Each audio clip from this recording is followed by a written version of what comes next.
In a gloomy room, its walls stained with blood. A lone window specks the middle of the wall, filling the room with moonlight. A girl with dark hair looks outside the window at the full moon. Her luxurious white dress is stained with blood, as is her face.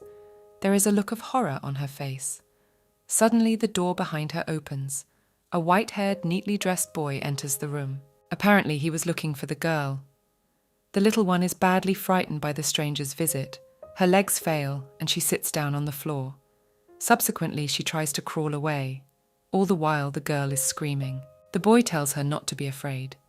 He walks over to the girl who has fallen to the floor and tells her that it's okay, and he will protect her. Tears appear in the girl's eyes. She tries to say something, but only incomprehensible sounds come out. The girl starts to cry. The boy hugs her and repeats in a calm voice that everything is all right because she belongs to him. A smirk appears on the guy's face. The girl is already in the field picking potatoes. She catches a glimpse of a man waving at her. The blue-haired girl can't speak. She thinks it was caused by fright after the accident. She says it's most likely because she has no memory of the accident herself. The maid must take the potatoes to the castle as soon as possible. As she walks towards the castle, she hears the clatter of hooves behind her. It turned out to be the crown prince. The girl's face shows a look of fright. The boy rides gracefully up to her and stops. The girl falls to the ground. The young man, meanwhile, asks her what is the matter with obvious mockery. She tries to scream and cry, tries to apologize to Mr. Gregory. She says that she is very sorry. The girl explains that the bucket was heavy. She tried very hard but dropped it on the ground. The prince is clearly not in the mood. He demands that the girl not play dumb. The prince says that she communicates perfectly well with Camille. The girl tries to say something, but Gregory continues to accuse the girl. He reminds them that he is the firstborn son of the Marquis of Lafayette. Gregory doesn't understand why everyone is flocking to Camille if the crown prince, he's the crown prince. Guy says it's because of people like her, who idolize him, that his brother is so frivolous. Gregory grabs the girl by the hair and pulls, yelling that he is the crown prince and cannot be ignored.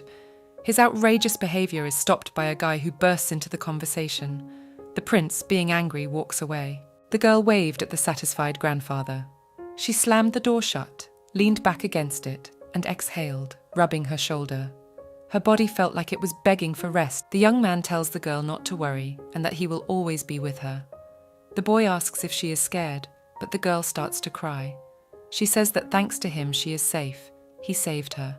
Terry was glad they hadn't stayed up all night, which angered his mistress, who clung to him.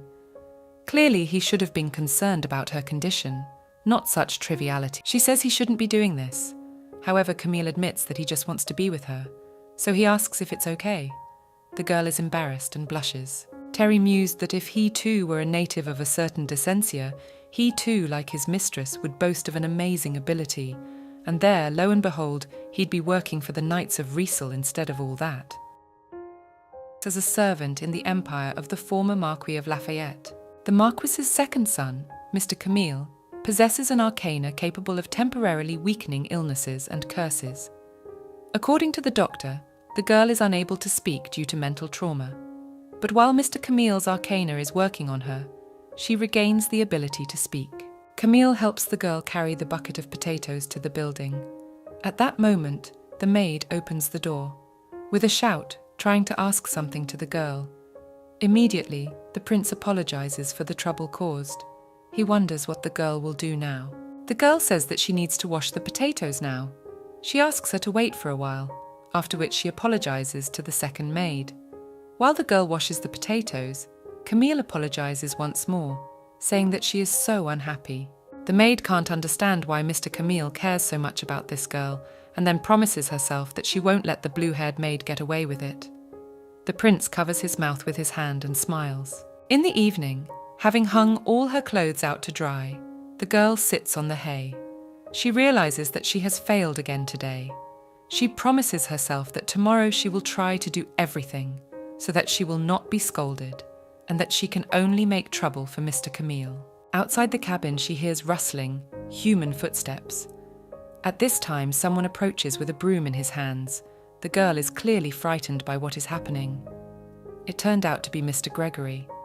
In one of his hands was a whip, and in the second an empty bottle. He starts hitting the girl with these things, shouting about how stupid everyone is that they can only hide behind Camille's back.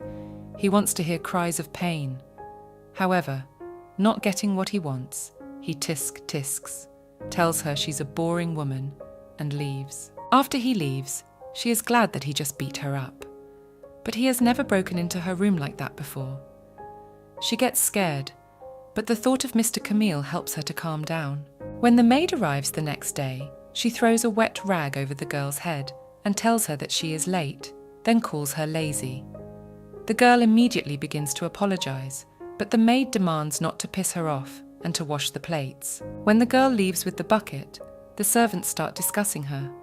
They don't understand why she is so clumsy, and they say that such people are usually dismissed at once. Then another servant intervenes and asks them to stop discussing her, because listening to them, she starts to get angry. Mr. Camille enters the room. He says that tonight's dinner was excellent, and he personally decided to thank everyone. Mr. Camille looks over to the maids from time to time and thanks them, though he is an aristocrat and is not obliged to do so. The maids loved the master, but he was curious about one thing, so he decided to ask where Julia was. The maids have a look of dislike on their faces. They don't understand why he wants the girl. They hope that he is only asking because Julia might make a mess. Camille says he didn't see her and got worried. He asks one if she can bake her a brioche. She would bake anything for Mr. Camille, but she clearly doesn't want to do it for this girl. You can't waste butter and sugar on a servant girl. It might make the gentleman angry. Even she, the kitchen worker, takes only the leftovers and doesn't understand why this girl is allowed to do such a thing. Camille says that if anyone asks, let them answer that it is on his orders. The prince says he's counting on her and leaves the kitchen. All the maids are puzzled. Returning to the kitchen, Julia immediately receives a portion of the dish on her head. It was the maid who was entrusted with the task of preparing the girl's brioche. She says it's her food and that she has to clean up now. Julia doesn't understand what's going on. She thinks she has made a mistake again. She wants someone to explain to her why she is a troublemaker. She wants to disappear.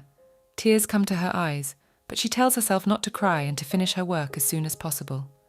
Camille watches the cleaning process from behind the ajar door. He thinks she's cute. After her work, Julia sits in her den again. She thinks that she pissed everyone off again today and ended up hungry. She realizes how hungry she is. From now on, she will try not to make mistakes. Then tomorrow, everything will be fine. Pressed against the wall, Julia begins to cry. Mr. Gregory shows up at her again in the night with questions about what she did today. He yells, saying he will teach her how to behave properly tonight. He mocks her, slaps her hard, and grabs her hair. He draws water from the well and walks back to the lodge. Julia asks the gentleman to stop. He asks if she still wants to chat, says that everyone and Camille are just in cahoots, and wonders how much longer they plan to make a fool of him. Sonador said that, unfortunately, she couldn't help, as direct contact with a person was necessary to use her power. But she, an ordinary craftswoman, could not touch His Highness so easily, considering it an insult to a noble and great family. 5. That was a problem, but there was no choice either. The Emperor sighed and said that Sonador was their last hope, therefore he would accept anything in this situation. He promised to pay any money for her success, and therefore asks to serve lunch in the garden. However, if she suddenly refused, he could not guarantee her safety and integrity, for she now knew the secret of the Emperor himself. It is unthinkable to dine with gentlemen, especially for this girl. She is the oldest of the servants, but can't remember the Lord ever calling her by name. She comes into the kitchen with the other maids and tells them that the prince wants to dine in the garden, so they need to prepare something simple and 2 servings. It seemed that the 500-year-old curse was still working. The Duke's son had been weak in body and mind since birth, and on the day of his majority, he fell asleep. He doesn't understand why. But the head maid says she doesn't like it either. They've been serving the lords for so many years, but they don't so much as dine with them. They even hesitate to call them by name. No one understands why this girl has what they don't. They justify it by saying that she is pitiful to look at. She can't remember anything. and she can't even say a word. The older maid agrees, but reminds her that this is Mr. Camille's order. One of the maids wonders where Julia is. The cook says she should be cleaning the pantry today. The maid comes up with a great idea. Julia finally finishes cleaning the pantry. She decides to go back in and take a short break. Suddenly, on the other side, the maid locks the gate to the storeroom, leaving her inside. The girl didn't understand how this could happen, as she didn't know it was done on purpose. She thinks she wasn't noticed inside. She assumes that someone did it on purpose, but now it doesn't matter so much. Someone must have noticed her. For a very long time she bangs on the door with her fists. They are already all abrasions, but there is no result. She sits with her back against the wall and realizes that no one can hear her. She can only wait for someone to open the door. Suddenly, a key is inserted into the keyhole and the door is opened. Behind her was the cook and one of the maids.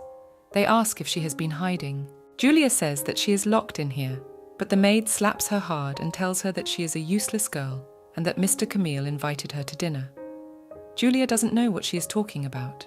The maid tells her not to make excuses and that she is amazed at her behavior. She also says that Julia will clean the table after dinner tonight. She will have to wash the dishes, clean the cutlery, rake the ashes from the stove, and mop the floor, all of which Julia will have to do alone. The maid says that she has spoiled Mr. Camille's mood, and in her opinion, she has gotten off too lightly today. Julia realizes that the gentleman has invited her, but this has never happened before. But if they're telling the truth, she must have done a terrible thing. Already scrubbing the floors, Camille comes into the hall. He wonders if Julia is the only one working today and asks where the others are. Julia tries to explain everything to him, but he interrupts her and tells her that whatever the reason, everything is fine and she shouldn't worry. She doesn't give up trying to tell him everything, but he interrupts her again and pities her. He hugs her and tells her not to cry. In his head, he thinks to himself that he liked her, even when she was crying in the pantry. He says that if she isn't disgusted by him, then everything is fine. Julia, through her tears, asks why he's being so nice to her. He replies that she's a cutie. Walking through the forest, Camille asks Julia if it is hard for her to work. The girl replies that everything is fine, but she can't talk, and she can't communicate with anyone. She thinks that she only causes inconvenience to everyone, and for this she often has to apologize. Camille asks if he should intervene. Julia replies that she can't bother him again. Besides, she wants to manage on her own, because all the people here are actually good. Therefore, she intends to work hard to become more useful. She can no longer rely on Mr. Camille all the time. Mr. Camille asks her not to say such sad things to her. A sadness appears on his face. The girl does not understand what is happening. He comes up to her and embraces her. Camille admits to Julia that he likes her. The girl is even more confused. He wonders if she has noticed it herself, his feelings. Julia begins to say that it is not allowed, after all. She is a simple servant. Camille asks if she is really bothered by this difference in their position and the fact that he belongs to the Lafayette family. He is only the second son and will inherit no title or fortune of the family. He has nothing but a noble name. Julia asks him not to talk like that. She calls him a fine man. She says he is very kind, that he cares even for her, a mere servant. In these matters, the heir's nurse might be of assistance. The girl had already lit up with excitement, hoping for her salvation and an easy job. But the Duke finished with the story of the execution of this lovely aunt, who was the consort of the Marquis of Ambrose. She was not in the habit of keeping her mouth shut, which was It is getting dark, so Camille offers to walk her home and says that it is dangerous to walk alone at this time. He says that at this hour some mad dog could get lost. Gregory is watching from behind a tree. When she gets home, Julia remembers the day's events, her walk with the prince and his confession. She thinks he was only joking, because she is just a maid. Julia realizes that she cannot even speak now, and she does not remember her past. In any case, Mr. Camille's mere affection for her would not be enough. But even if the confession was serious, hearing it from such a fine man is very important to her. A smile appears on Julia's face. She wonders if it might make her happy for a little while. Meanwhile, Gregory at the manor is furious. He smashes a vase on the floor. He says everyone's an idiot and that he's the eldest son of the Lafayette family. Everything in this house belongs to him. Even that girl belongs only to him, not Camille. He visits Julia's house. He knocks on the door and demands to open it. The girl is frightened and thinks that he has come to beat her up again. When she opens the door, she sees that he looks different. Gregory pounces on Julia and says he will make her remember who she belongs to. Julia asks him to stop, but Gregory says that he is the heir to the family, and no matter what he does, she has no right to resist him. He calls the girl worthless. Before he can say this, he hears Camille's voice from behind the door. He wanted to give her the handkerchief she had forgotten. From the room, he hears the voice of a girl. She asks for help. Camille enters the cabin and sees Gregory, who clearly had bad intentions. He grabs the heir of the family by his clothes and begins to shout. He asks how dare he even think of such a thing. He says that Julia is exactly the same person as they are, like father and mother. Gregory is clearly frightened, but he won't budge. He says that you can't compare this filth with people of noble blood, and that he will dispose of his inheritance as he pleases. But seeing the abrupt change in Camille's face, Gregory bullets out of the room. Camille immediately turns to the girl. She is happy to see him and begins to cry. Camille apologizes. After he has calmed Julia, visits the heir of the family. Gregory sat in the darkened room, badly frightened, and when he saw Camille in the doorway, he was even more frightened, so much so that he couldn't even speak clearly.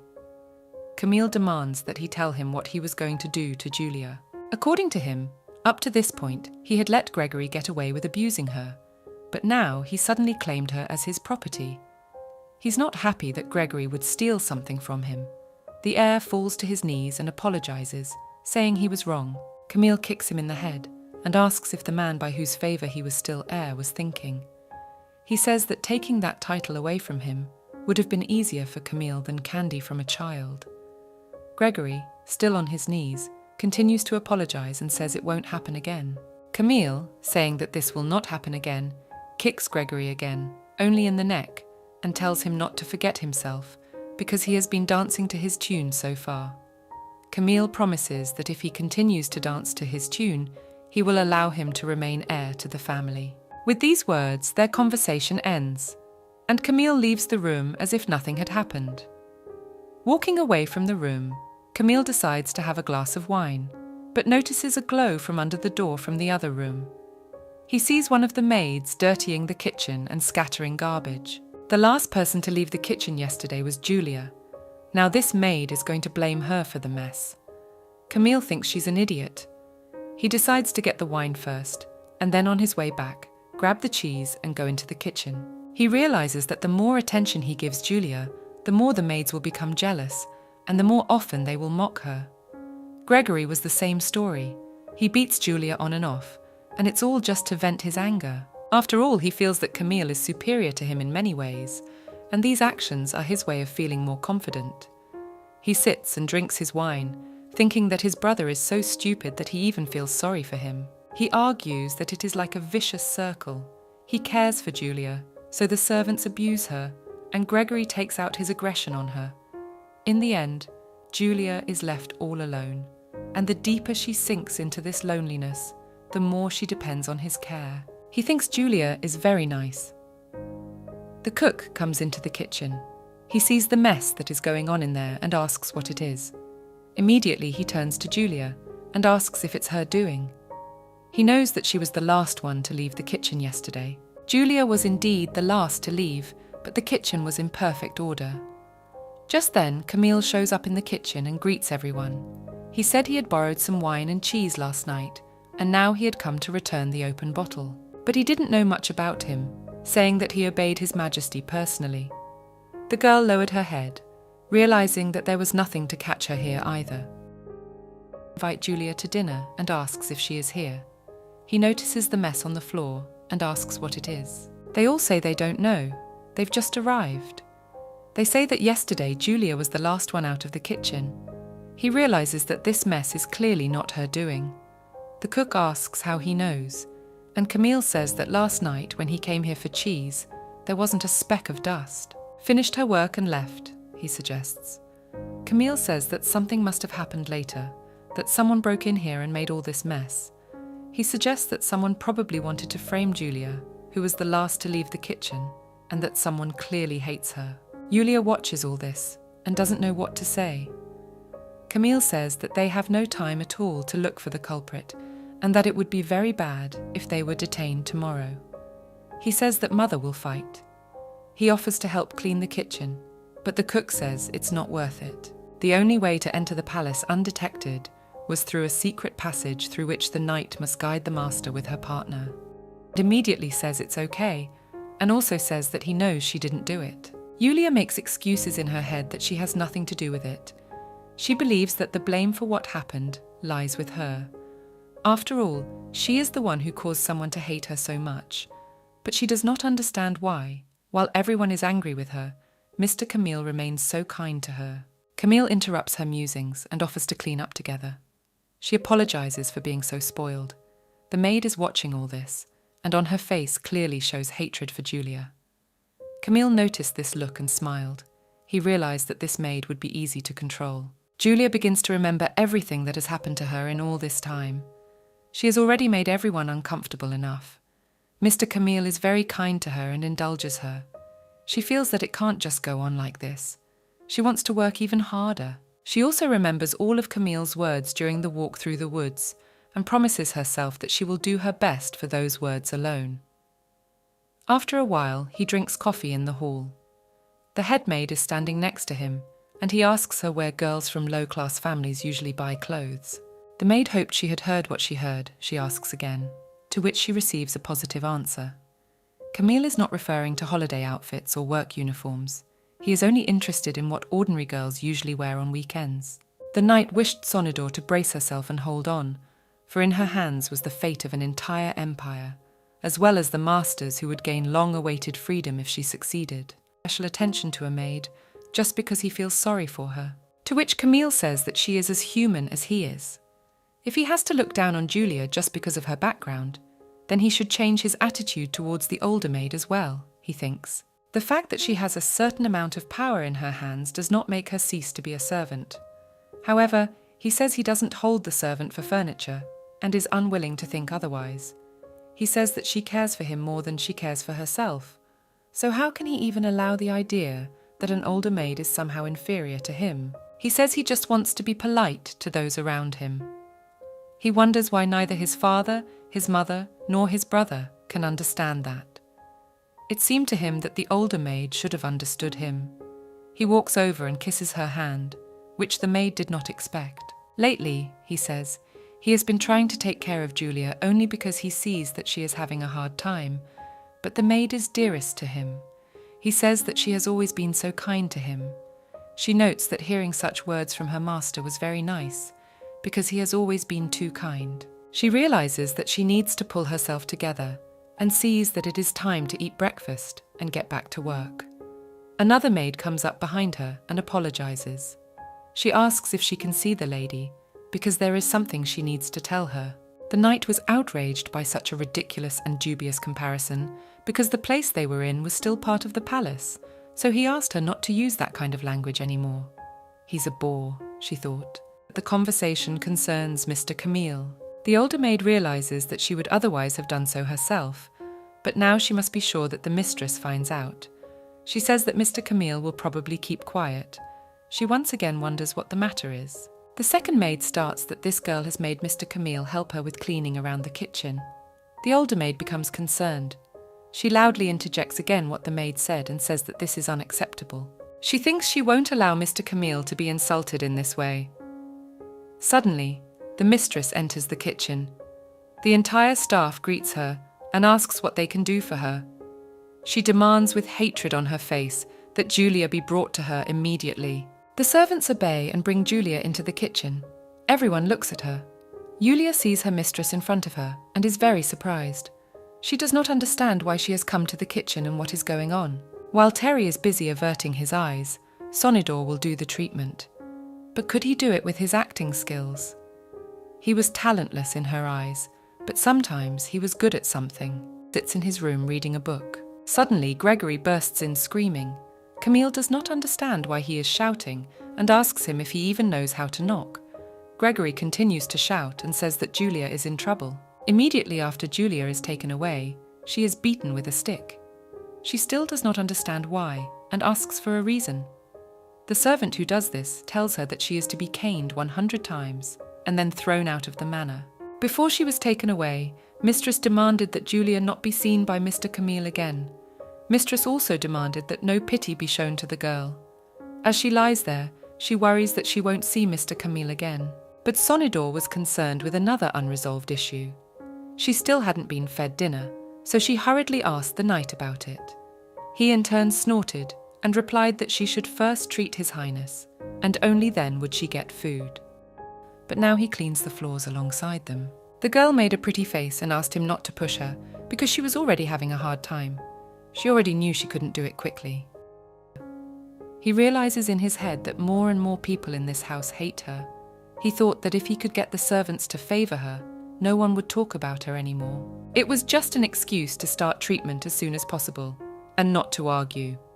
Still, even from such a stern knight, a caring gesture could be expected. He remembered the very cherry cake that the craftswoman had told him about in town, and brought it to her. The girl pretended to be a naughty girl and threatened that the blame for her sudden awakening due to hunger would rest on the knight's shoulders. But the man was not to be fooled, and he ordered her to begin her work. Julia was taken somewhere in the woods and left on the road. The girl snorted, sensing her defeat, leisurely removed her glove and took the sleeping prince's strong hand, sinking into his dreams. Here.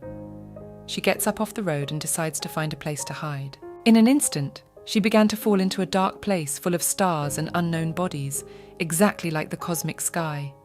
She had to find a way into the Crown Prince's subconscious.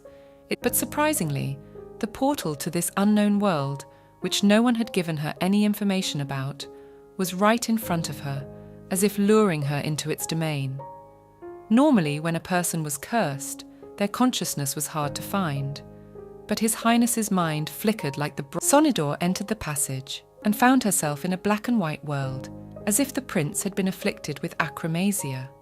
The world was completely devoid of bright colours. A young man approaches the girl on the ground and takes her in his arms. The driver says there is a slum nearby, and he thinks she is probably from there. The gentleman sees her blood on his hands. He cannot understand what has happened to her. Holding the girl in his arms, he decides to take her to his estate. At that moment, Camille learns the news that Julia has been chased away.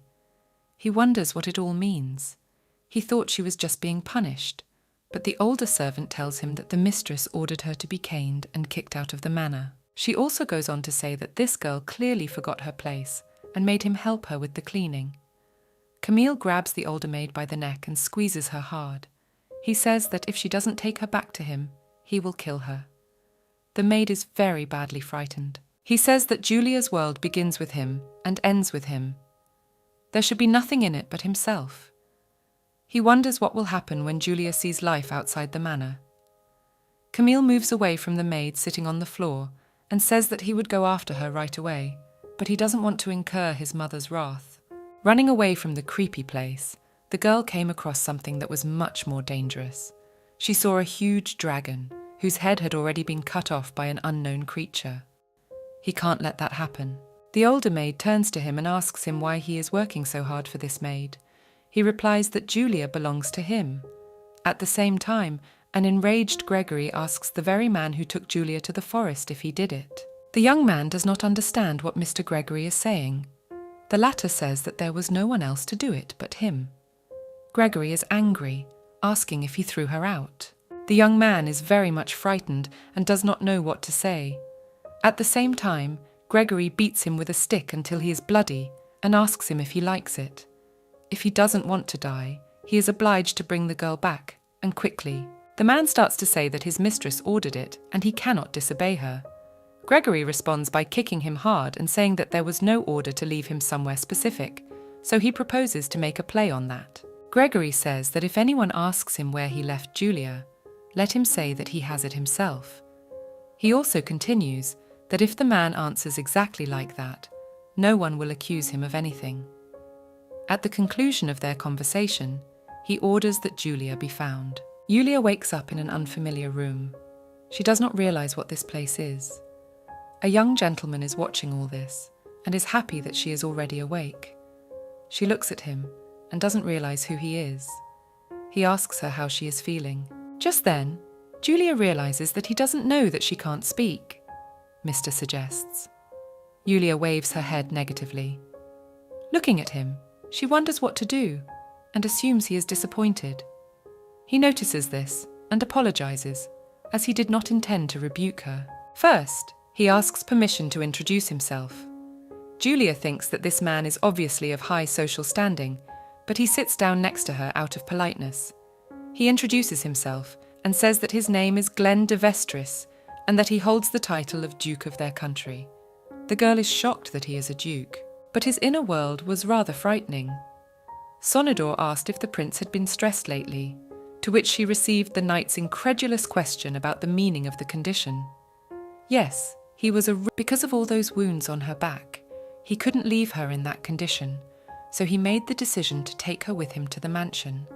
He also says she was unconscious for 3 days. He assumes her back is still hurting and asks how she is feeling. Julia replies that everything is fine now, but before that, he wanted to ask her some questions, but she can neither speak nor write. He thinks there is no way at all, but he doesn't want to use it. First of all, he says that she needs to eat. Hart says that Julia hasn't eaten in days and asks her to take her time as they bring her a dish. There is a look of joy on her face, and Glenn watches it all. As she eats, he examines her and notices that her manners aren't perfect, but she definitely knows etiquette. Revolutions see that he is clearly upset. He's thinking about something and asks who she is. Julia realizes that even she doesn't know who she is and remembers everything that has happened to her in her entire life. At this time, Camille approaches the cottage where Julia used to live and looks at it longingly.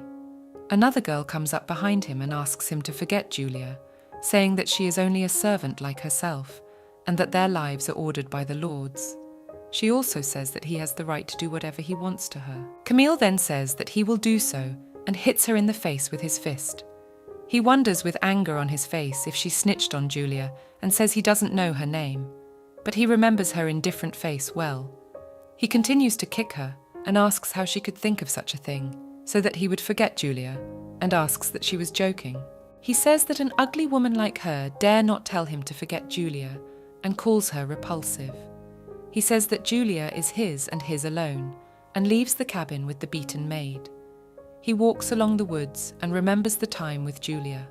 He wants to know where she is. Julia shows the doctor the abrasions on her back. Everyone is horrified.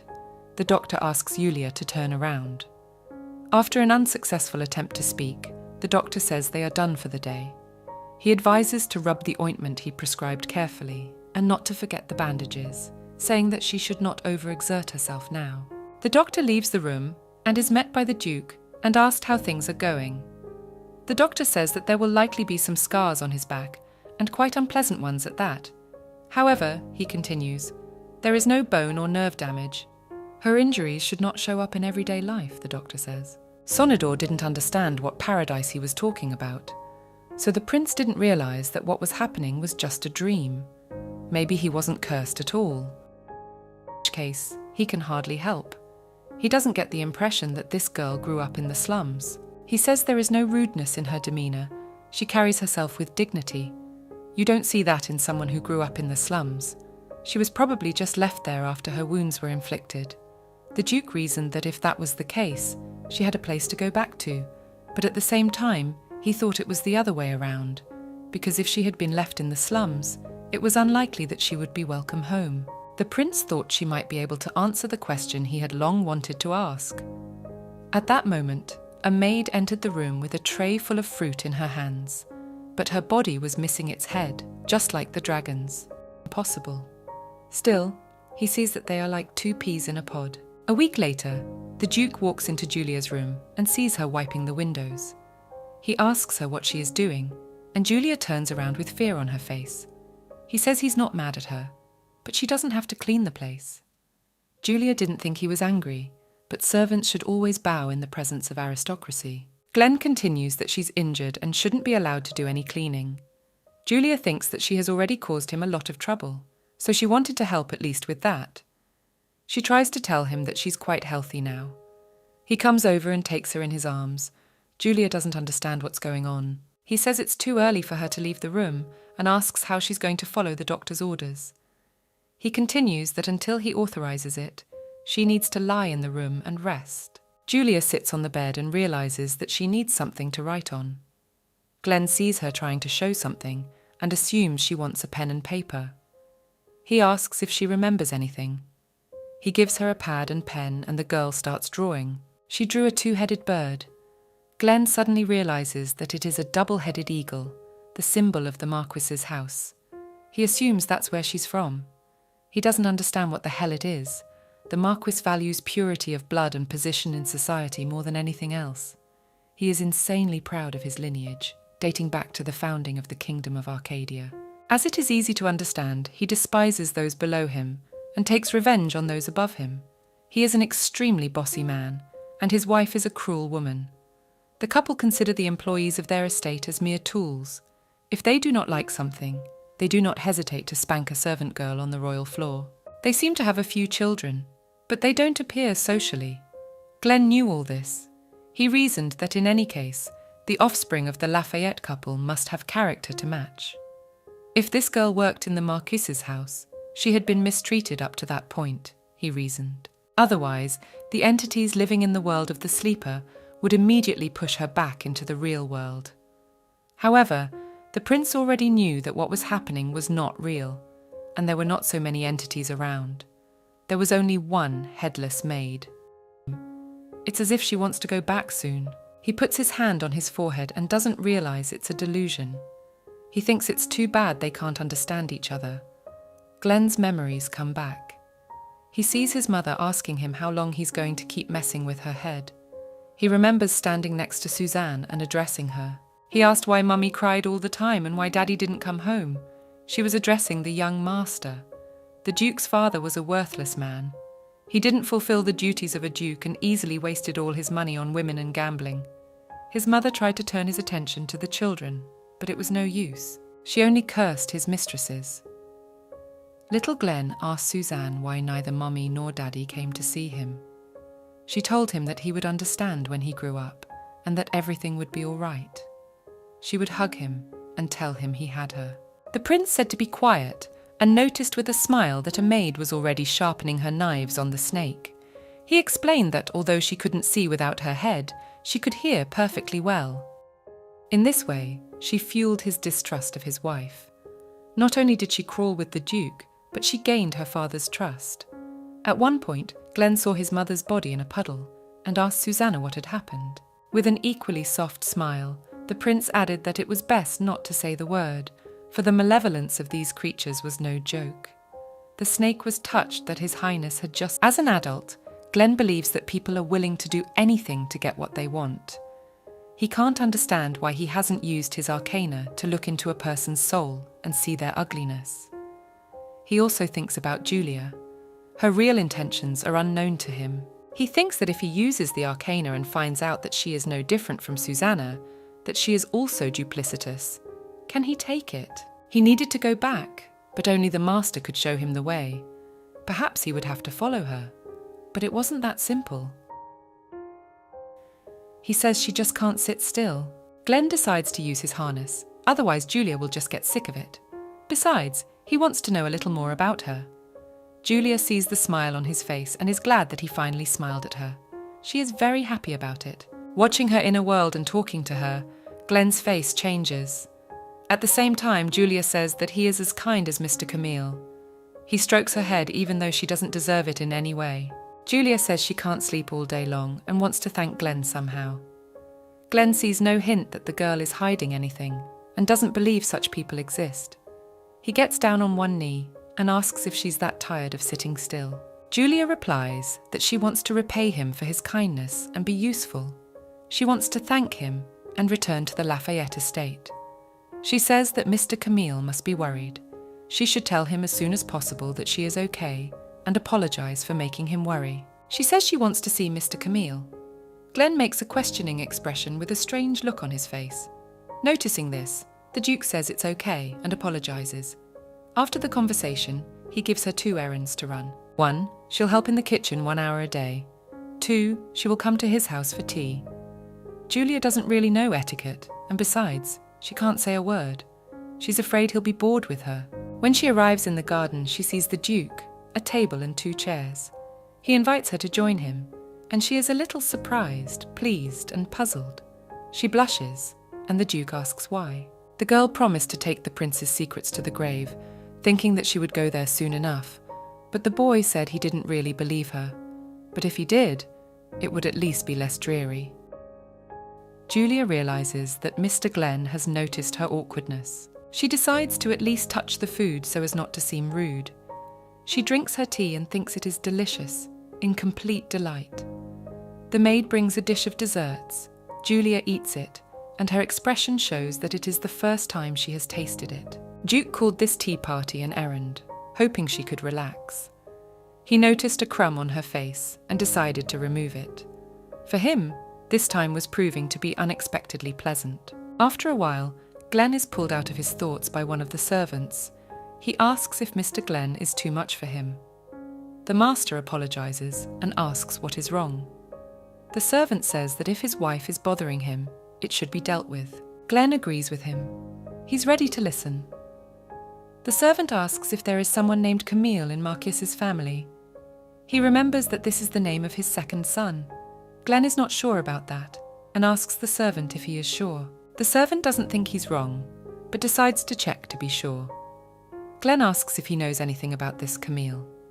The servant replies that he knows almost nothing and that he still hasn't been introduced to high society. Glenn wonders why. He suggests that Camille is not yet of the right age. The servant says it doesn't seem to be about his age. He also says that his older brother, the heir to the family, has not been introduced either. He is 23 years old, and Camille is 20. Glenn says it's unusual that in their years the young people are still out in the world. The servant says it may have been a family circumstance. The Lafayette family traces its history back to the founding of their state. Surely nothing is more important to both the Marquis and his wife than maintaining status. The sooner they introduce the heir to the world, the more stable his position in society will be. Glenn wants to know if the Marquis has a harness. The servant replies that of course there is. After all, he is a descendant of an ancient family. If he's not mistaken, his abilities are related to healing.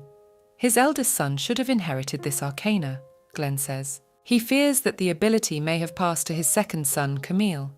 He suggests assuming that the harness hasn't been passed on to his eldest son, but that Camille has it, having no right to inherit it. Glenn asks what would happen then. The servant says that in such a case, the oldest and noblest of the Lafayette family must be in serious trouble. If Glenn's hunch is correct, then by delaying the debut of their sons, the Lafayette couple is trying to preserve the family's dignity in the eyes of others. He knows it's only a temporary measure. He asks Simeon to find out more about this family. Glenn thinks there is something wrong with this family and this girl. Walking with Julia in the park, he wonders what Mr. Camille is doing. After all, she's the only one he can talk to. She can't seriously be thinking about this Camille guy all day long, he thinks to himself as he looks at Julia. He learns that her name is Julia, and that the only one who can hear her voice is Camille. He's probably the one who owns the harness. There's no other explanation. Still, if he could hear her, he wondered why he hadn't stopped the bullying. Ever since he'd first read her thoughts, that was all he'd been thinking about. Suddenly, he assumes something and refuses to believe it. He assumes that Camille knew all about the bullying perfectly well and pretended not to notice. Glenn, as they walk down the path, puts his hand on Julia's head and strokes it. He did not rule out the possibility that it was Camille who had deprived her of the ability to speak. But at that time, Julia was thinking about returning to Mr. Camille as soon as possible. At that moment, he read her thoughts and realizes that she herself wants to return to him. He thinks that once she's recovered, he'll have to let her go. But he promises himself that he won't give her up for anything. He doesn't want her to get hurt again and wants to protect her. He wants her not to remember Camille with warmth. Julia turns to Glenn to herself, thinking he can hear her too. But if she finds out, he thinks she'll hate him because he reads her mind whenever he wants. Some girl was watching their walk from the window. At this time, Camille in a dark robe comes down to the basement. In front of him on the floor, there is a magic circle with a red crystal in the middle of it. He picks it up and puts it in a glass jar with other crystals of the same kind. Glenn and Julia at a picnic. Julia is happily eating a bakery item, smiling and looking at Glenn's face with joy. All the while she is being watched by the same woman from the window. Behind her, a servant girl is chatting. One of them asks the other if Mrs. Suzanne came to see the master today. The other says no, she hasn't been in for 3 months. Say you've even stopped pretending. She says the master became a blank slate for her as soon as he handed over his title to Mr. Point. Miss Suzanne's priorities immediately changed, she says. She's not related to Mr. Glenn, so if he decides to marry, she won't have a chance to take over. The girl bangs her fist on the glass with obvious anger. She already hates this girl next to Gleb, because he's never touched a girl as tenderly as he did her. She doesn't understand how she managed to get his attention. She thinks it's because the old man was sick. She realizes he did manage to pass the title on to Glenn. She hasn't enjoyed the luxurious life of Duchess Vestris enough. The girl wondered what she had been chasing the old man for so long. She couldn't contain her joy when that woman finally died, but it was her mistake. If Glenn still shunned women, there wouldn't be a problem, she thinks. As long as the client is single, the vestries belongs to her instead of the landlady. The girl is very angry. She doesn't realize what's happened in the meantime. She promises herself it's not going to happen. She opens the doors with a bang and walks down the hallway, saying she's going to kick that girl out of here. She thinks she's the only one in this house. I come down the stairs and she screams at the Glenn. He calls her mother and says she's his guest. He asks them to say hello. She realizes that ignoring the Duke's guests is like insulting him. Susanna realizes that he must not be turned against himself. She changes dramatically in her face and greets Julia with a sweet face, saying she is glad to see her in their home. Julia bows. If Glenn orders the whole backside like a duke, she can't help but obey. Suzanne is still thinking how to get rid of this girl. She goes to her room, throws pillows all over again, and says she's annoyed by everything. She doesn't understand why she should grovel before some nameless simpleton. Still, she can't get rid of her thoughts to get rid of Julia. Suddenly, something occurred to her. Glenn didn't show much interest, so she completely forgot. She has the perfect idea. She takes a sheet of paper and a pen and writes something. The letter is read by some girl with pink hair and a gorgeous dress. She realizes from the letter that Glenn first avoids all people indiscriminately and then has the nerve to bring some girl to their estate. Glenn is communicating with his servant. They all know that Gregory's arcana is named Curse, while Camille's arcana is Liberation. He doesn't want to rely solely on the document that says it all. The servant says he is sorry, but there is very little information on the matter. Client says it's no big deal. He says it's not his fault that the Lafayette brothers don't appear in public. Gregory's arcana raises definite questions, but there is even more suspicion about Camille's ability. The servant asks why that is. Glenn suggests that Julia's inability to speak is due to his curse. But then Camille's arcana should have broken it and brought back Julia's voice once and for all. He knows that next to Camille, Julia is speaking again, but that doesn't remove the curse as such. He thinks that this ability is only temporarily disempowering him. The Lord wonders if such an arcana could exist at all. The arcana on the Marquis is a healing ability. However, it is limited in what it can do. It is important to note that recently the health of the Marquis has been deteriorating, and he almost does not appear in public. But he still refuses to present his heir to the public. This is what a man who puts his family and his blood above all else would do, says Glenn. He realizes that something is definitely wrong. However, he can't understand it and wants to keep Julia out of danger, but he knows almost nothing. At this time, 2 servants and Julia enter the room. The servants say that the tea is served exactly as Julia. Glenn blushes a little and admires. He assumes she was helping the gardener today, and he let her pick the bouquet. Immediately after his thoughts, he sees a lush bouquet of pink roses in her hands. One of the servants says that since he is partial to flowers, Julia wanted to take them to his study. Hearing these words, Glenn is surprised that this is the first time he has heard that he is partial to flowers. At least that's what Julia thinks. The servant says they don't walk in the garden every day. The man agrees and says that Julia likes it. Suddenly Glenn hesitates and asks the servant how he knows all this. The servant replies that it is of course from Julia, and she has explained it all to him with gestures. Glenn knows she's quite skilled at it, so they haven't had any problems with communication so far. Lena wishes they were the only ones who had trouble communicating. Glenn's face looks downcast and sad. The servant begins to laugh, and Julia looks at him with incomprehension. Suddenly, Julia catches the Clay's gaze and is embarrassed. Suddenly, the girl leaves the room. The servant says that she is not finished with her duties, so he says that their tea party will have to be postponed. Already at the door, Julia is glad that Mr. Glenn smiled at her. She was right. He likes flowers after all. As she walks down the corridor, she thinks of something to do before tea, but in the corridor, she notices a maid with a basket of laundry walking towards her. She approaches the maid and gestures to her that she wants to help. The maid thanks her and hands her the basket. Already with a basket of laundry, Julia, walking down the corridor, realizes that the servants of Duke Vestris are quite different and not like those who work at the Lafayette estate. They don't get angry with her. They don't yell. They don't hit her. They are always calm and smiling. She assumes the reason for everything is that she's a guest here. They've even learned to understand her gestures, and Mr. Glenn seems to predict her thoughts. Julia realizes she's very happy here, but she thinks she can't stay here forever, because Mr. Camille must be going crazy with worry. If she decides to get close to the servants of the house, just because of their kindness, she will betray Mr. Camille. She realizes that she disappeared so suddenly, and that she probably doesn't know what to think. She wants to give Mr. Camille a sign that she is all right, but she is so afraid to go back. Still, she wants to see Mr. Camille. She realizes she has to be brave for him. He cared for her, and he said he liked her. She sits down on the ground and starts to cry.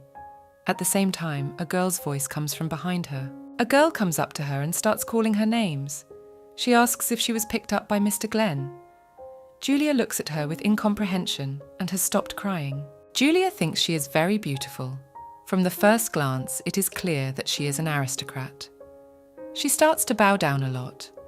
She thinks that she has been picked up like a dog and is furious that she has the nerve to think that she can stay here as long as she likes. She's left to figure out if she really thinks Glenn's kindness is boundless. Julia thinks she's just taking a chance that a girl will hit her hand with her heel. She says that nameless vagrants like her don't belong here. She keeps hitting her, and this time she's hit in the head. Julia thinks that Mr. Glenn should not have spoiled her so much, and now he is in trouble because of her. The girl asks Julia to raise her head. She introduces herself and says her name is Ophelia de Arcadia. Julia realizes that's the name of the kingdom. Only members of the ruling family have that name. She realizes that the princess of the kingdom of Arcadia is standing before her. Ophelia declares that Glenn is her future husband. She says that since Julia is sticking it to him, she asks him to remember that it won't cost her anything to kill someone like her. The girl asks Julia if she understands what she is getting at. Julia nods affirmatively. Ophelia asks her to say thank you for her indulgence. But Julia did not listen to her at that moment and kept thinking that she would become Mr. Glenn's wife. He has the title of Duke, and of course he already has a fiancé. She doesn't understand why her heart is so heavy at this moment. A maid comes running to her and asks what's wrong, because she fell. She offers to quickly treat all the abrasions that Ophelia has left her.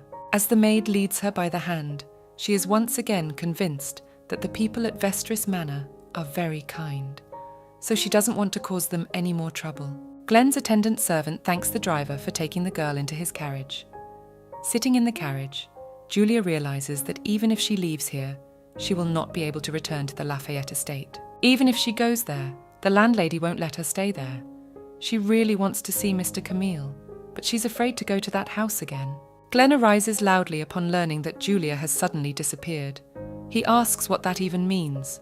The servant says he is sorry and says that all the servants have been ordered to look for her, but there is no word yet. She was last seen by one of the maids who told him about it. He asks her if she saw anything suspicious. The maid says that in fact, she had an abrasion on her.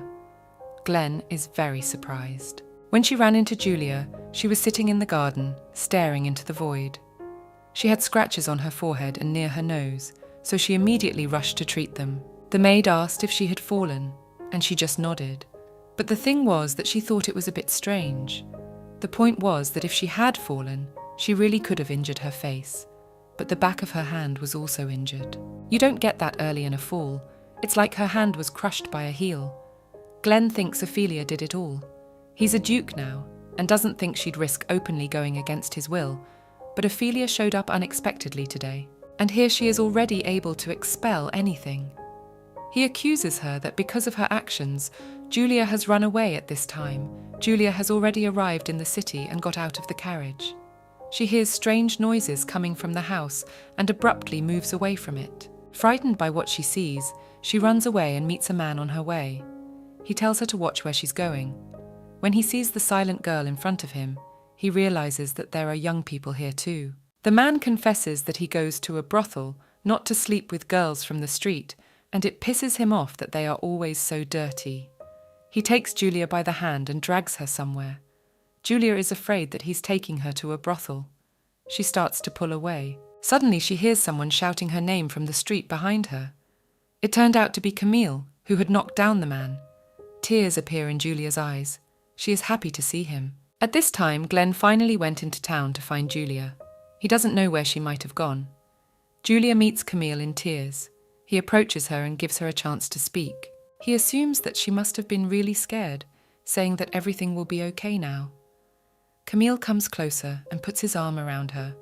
She asks, "What about the man who just hit you?" Camille confesses that he was a little rough, but the blow was not too hard, and he will recover. He says that they better get out of here as soon as possible, because when he wakes up, they will be in trouble. Camille grabs Julia in his arms, but she says she can walk on her own. The camera notices that she is shaking and tells her so.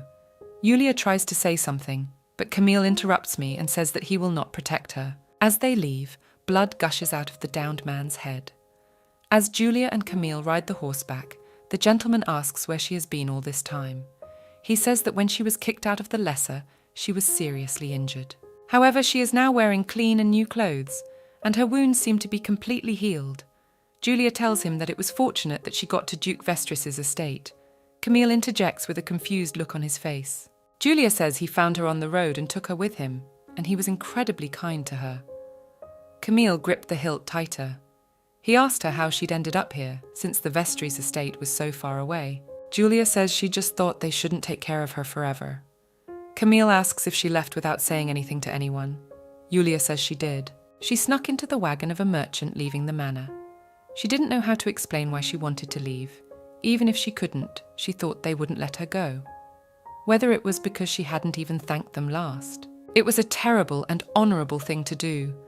Julia's excuse is that she couldn't stay there any longer, just because the people there were very kind to her. At this time, Glenn had already lost all hope of finding the missing girl. He goes to his servant and asks if they've found anything. He replies that unfortunately they haven't found anything. Glenn is very upset. He remembers his childhood and how some girl used to call him by his name. He thinks that she too has decided to suddenly disappear, just like her. Camille and Julia are already approaching the estate. The girl says that she can get to her wife. Camille replies that she can't go there now, that it's dangerous. Then Julia asks where she should live. She says to herself that she can't sleep where the gentlemen live. Camille asks her to be quiet, saying she has nothing to worry about, except that he wants to avoid all possible trouble. When Camille and Julia were quite in the yard, Gregory saw them.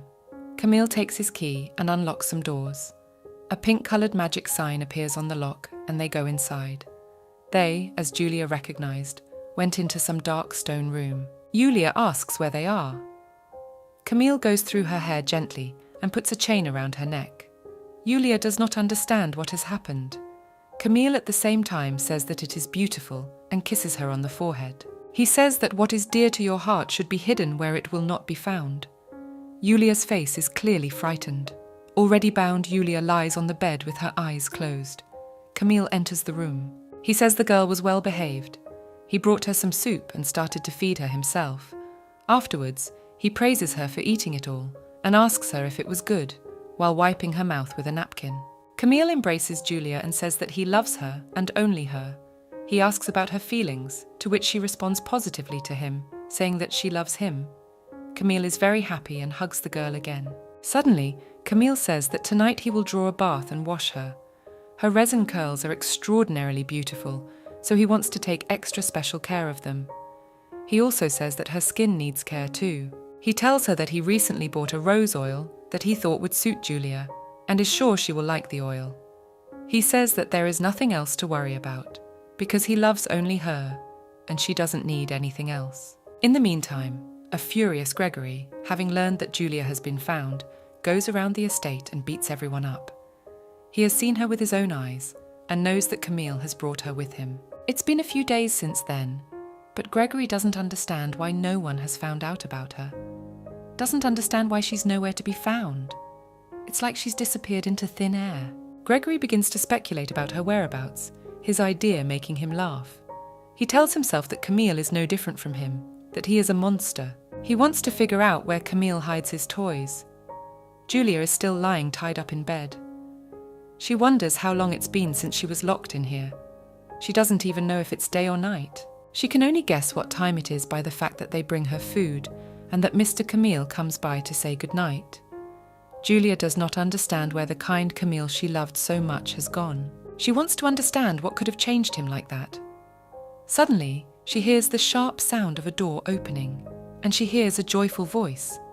She realizes that the voice belongs to Mr. Gregory. Upon seeing the girl, Gregory assumes that Camille has realized that dolls are meant to be played with. The man approaches the girl and lifts her head, holding Julia by her long dark hair. He then releases the girl's hair and hovers over her. Leaning into the girl's face, Gregory asks if he should release her.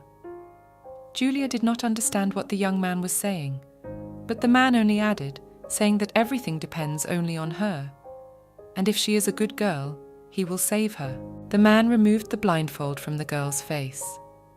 Julia realized that she wanted to get out, but she had to be sure that Gregory would not try to force her into intimacy.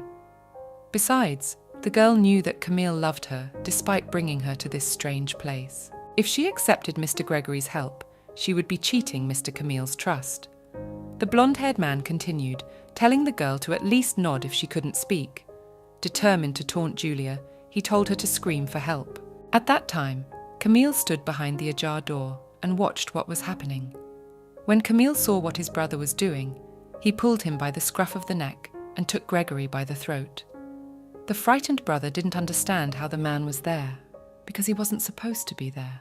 Then the boy said he saw the murdered maid on the doorstep, and that couldn't stop Camille. Then he added that for a while Gregory had been very useful.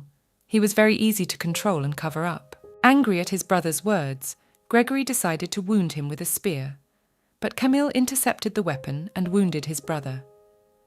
The man said that the boy had no mind at all. If he had not desired Julia, Camille would have let him live longer. The blonde-haired boy said he wanted his brother to regret what he had done, to be consumed by despair. Holding his brother with both hands, Camille said that if Gregory lasted long enough, he would spare him. Julia thought Mr. Gregory looked like he was screaming, but for some reason he didn't make a sound. Grabbing the chain that was attached to the girl's neck, Camille pulled her to him, saying that the girl had seduced his brother.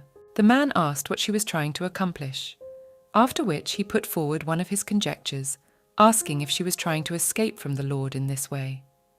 Julia remained silent. Because of this, Camille decided that in that case he should punish her. Camille asked the girl why she doesn't realize that he loves her. After hitting Julia, the man asked why she was behaving so disgustingly. The girl wanted to explain herself, but the young man did not stop beating her, asking that question again. The man asked why she was acting this way despite his love for her. He thought she didn't love him.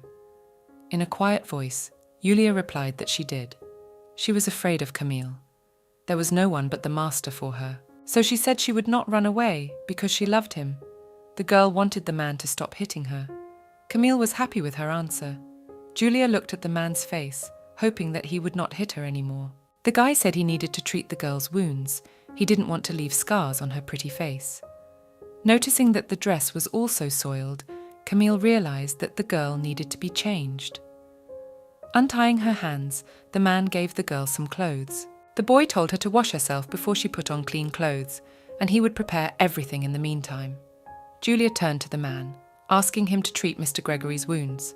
The young man's gaze darkened. He asked why she would do that, when she had recently sworn that there was no one but Mr. Camille for her. The girl said that she was asking for it precisely because she loved a man. The boy did not understand what Julia was saying. The girl explained that Mr. Gregory was the heir to the Duke of Lafayette. If something happened to him, suspicion might fall on Mr. Camille. If the man was blamed for his brother's injuries, Julia would not stand for it. Only Mr. Camille and Mr. Gregory know that the girl is locked in that room. If something happens to both of them, she will never get out of there. The girl added, saying that she was not asking for Gregory's sake, but for her master's. The man asked if the girl really thought only of him, to which Julia replied that if something happened to Mr. Camille, she would not survive. The girl realized that because of this, she might never see the sunlight again. So Julia said she would do anything. The girl's words pleased the gentleman. He turned to his brother lying on the floor and brought his hand to his face. Afterwards, Camille said that no one must know about Julia and the room. The long-haired guy also told his brother to stay away from them, and if Gregory disobeyed, Camille would kill him in the most brutal way his brother could imagine. Julia thanked the gentleman. The girl turned to Camille and hugged him. Crying, the girl said that she loved him very much. A dark-haired boy runs up to the white-haired man asking what's wrong. Then the man asks if the young man has received a letter from the Duke of Lafayette. Julia lay with her hands bound again, pondering how it could have happened that Mr. Gregory had lost his voice as soon as Mr. Camille touched him, and when the man touched a second time, his voice returned. Mr. Camille's arcana only temporarily weakens illnesses and curses. The girl was told it was not very strong. Mr. Camille can only temporarily restore Julia's voice. He can't cure her completely. Julia realized that she had probably been tricked. She wondered what if Mr. Camille's harness was acting differently. What if he was capable of more? Could the young man have stolen her voice? The girl dispelled these thoughts.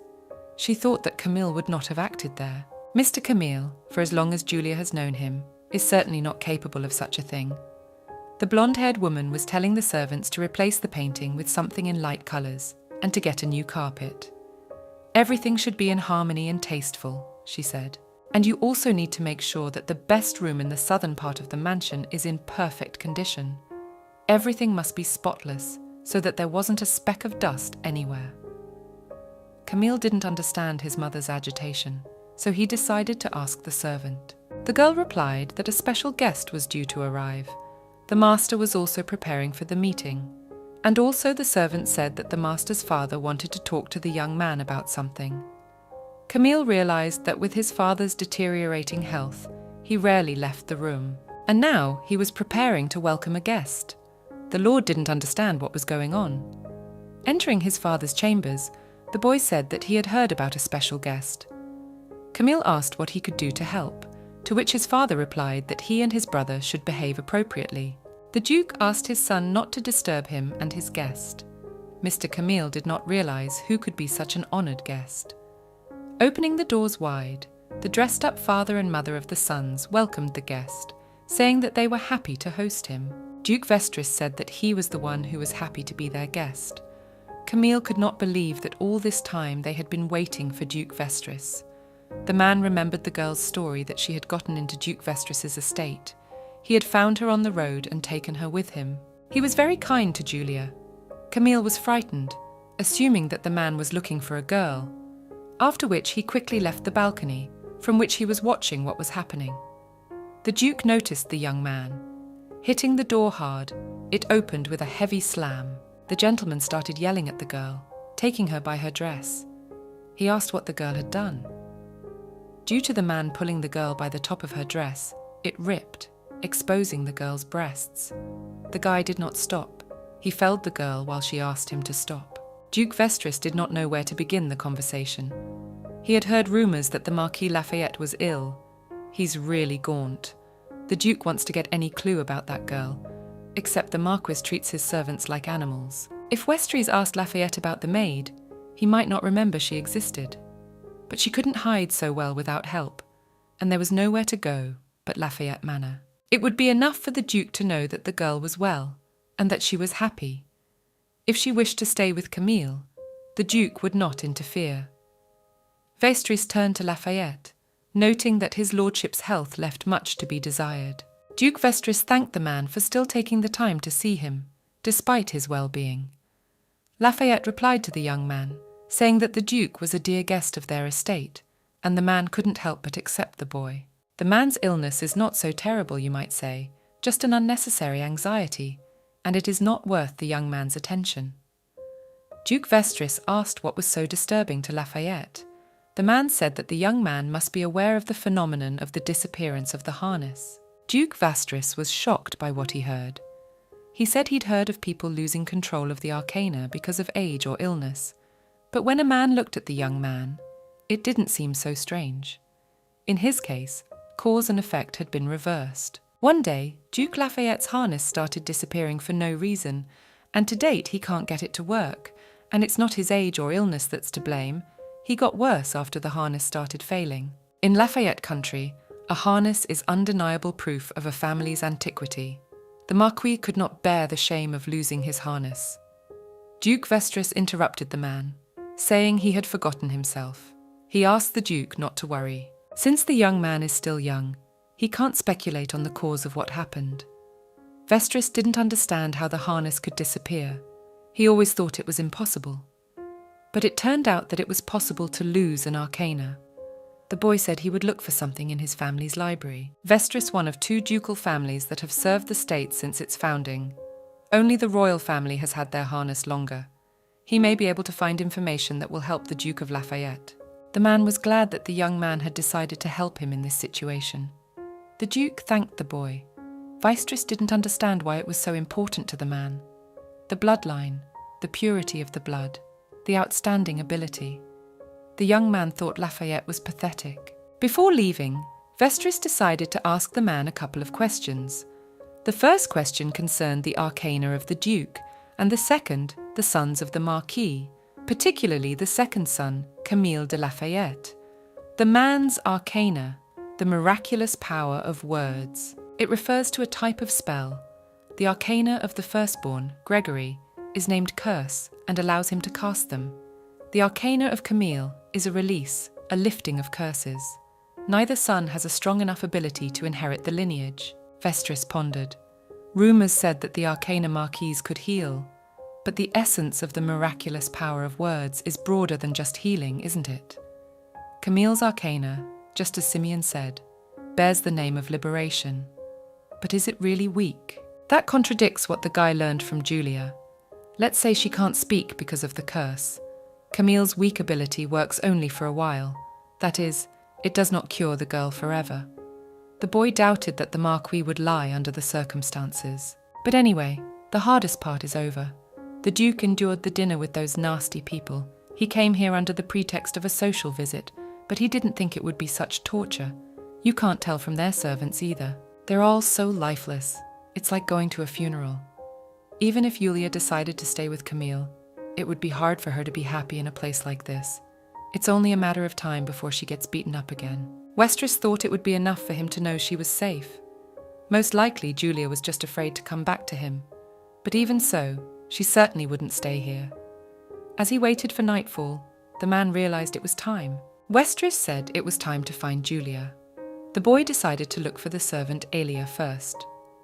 The young man stopped when he heard the servants talking. The girl was saying that one of the maids was pissing her off because she didn't do her job and was thinking about God knows what all the time. And every time Mr. Camille is around, he's stripped down to nothing. Disgusting.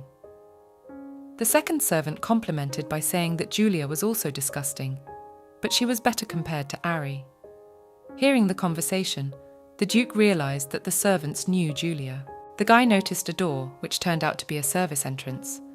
When he went in, he saw a girl sitting on the floor, covered in slop.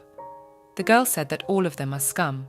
That's why Camille would never smile at them. She said everyone would end up in the playroom someday, but not her. Mr. Camille will take care of her. He's always looking at her.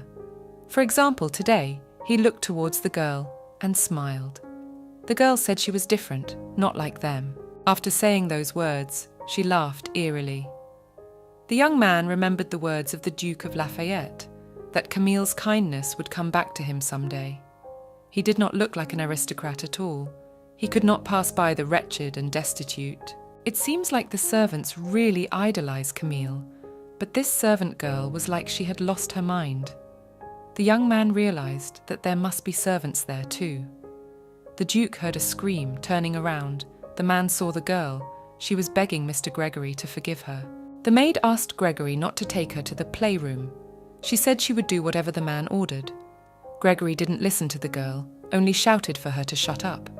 The Duke didn't like this whole situation. Smiling madly, one of the Duke of Lafayette's sons said that livestock that would do anything for its master belonged in the playroom. The girl was not in the least frightened. She began to scream louder and ask for help. The Duke realized that this was a rotten place. Every day, those in whose hands the power was in exploited those who didn't have it.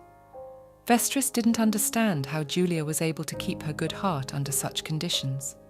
She was quite close, but the boy didn't protect her. He's the one who let Ophelia beat her, and now he's come to save her. The young man thought she was going to laugh in his face, but it's better than her staying here. Much better. The boy couldn't find any trace of her. Vestris realized that it was foolish to think that if he broke into the mansion, he would surely find some clues. He thought it was more likely that she was right here. But what the Duke hadn't considered was that she could be in a completely different place. The boy turned his attention to the window, from which golden hair, a distinctive feature of the Lafayette family, was visible. The man in the robe approached the antique clock, turned the hand, and the shelf advanced from the clock. The Duke was shocked by what had happened. When the man left, the young man climbed into the room where the clock stood. Vestris realized that the clock was hiding some kind of mechanism. If you turn the hand to midnight and press the image of the Lafayette coat of arms, and then inserting the key that was in the pull-out shelf into the hole in the wall would open a secret passage. As he descended the stairs, the Duke came upon a door. Opening it, he saw a pentagram. The man heard some kind of sound. Looking at the floor, he saw red-coloured pebbles that glistened from the burning light. Picking up one of them, the Duke thought it was a ruby. But the young man realized it was not a ruby. The liquid dripping from the ceiling had turned to stone. Vestris thought for a moment. The man with the golden hair was clearly not the Marquis, nor his eldest son, Gregory. The Duke remembered Lafayette's words about how his harness had once started disappearing for no reason. The young man already knew that something strange was going on in the Lafayette family. That's why it's probably Camille's doing. The guy would like to figure it out for himself, of course, but he doesn't have a convenient excuse to linger there, so for now it's best to stay a bit out of the way. The conversation with the Marquis yielded little to the young man. The rooms of the Marquis and his family were located on the 3rd floor. The boy went up there, but still couldn't figure out who belongs to which one. Even if he was the Duke of Vasteris 3 times, he could not let himself be noticed. The search only seems to be getting more difficult. If the young man had anything, even a single clue to Julia's whereabouts, the boy would be happy. But since that was not the case, he would have to change his approach to a rougher one. He wondered what Simeon would have done in his place. The Duke realized that for the sake of this girl was really worth the risk, so he would start now. Vestris said that the meeting had been very pleasant. Then the Marquis and his wife replied that they would be glad to see him again. The Duke promised to stop by later. Camille was watching from the window. His expression was calm, and his gaze was cold. As soon as the carriage with the Duke began to drive away, the expression on the gentleman's face changed to a smile. A joyful man came to Julia, saying that Duke Vestris had left, after which Camille asked if the girl was disappointed, after which the man told the girl to confess what kind of things she had said to Duke Vestris. First, the young man picks up a dirty maid from the street as if by accident, and now he is running around trying to find her. The master asked if the girl thought it was strange. Julia said she had not told him anything about it. She wouldn't do that, and she has nothing to hide. There's only room in her life for Mr. Camille. She loves him, so she asks him to believe her. The man says she's right. The girl belongs only to him. Camille was pleased that she reciprocated his feelings. Julia repeated that she loved only the gentleman. The man said that the girl was sweet, the sweetest in the world. The girl again told about her feelings. Then the gentleman answered her in the same way. Camille said he would leave to prepare a bath for Julia, as her body needed to be kept clean and her beautiful hair needed care. The man complimented by saying that a new dress would also come in handy. Leaving, the gentleman told the girl to behave herself. Vestris, who had pretended to be the new servant after pretending to leave, entered the manor.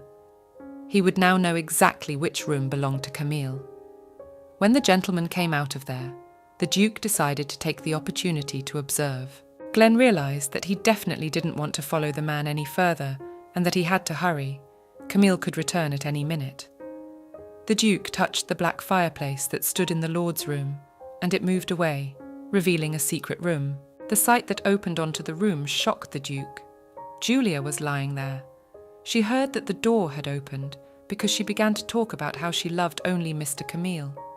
Vestris ran up to the girl, embraced her, and told her that she did not need to repeat these words. She was hurt, she was scared, she was suffering, and now, if she wanted to, she could scream about it. The man said there was nothing more to be afraid of, for he would protect her. Julia realized that Mr. Glenn was in front of her. The Duke apologized for being late and said he had come to save her.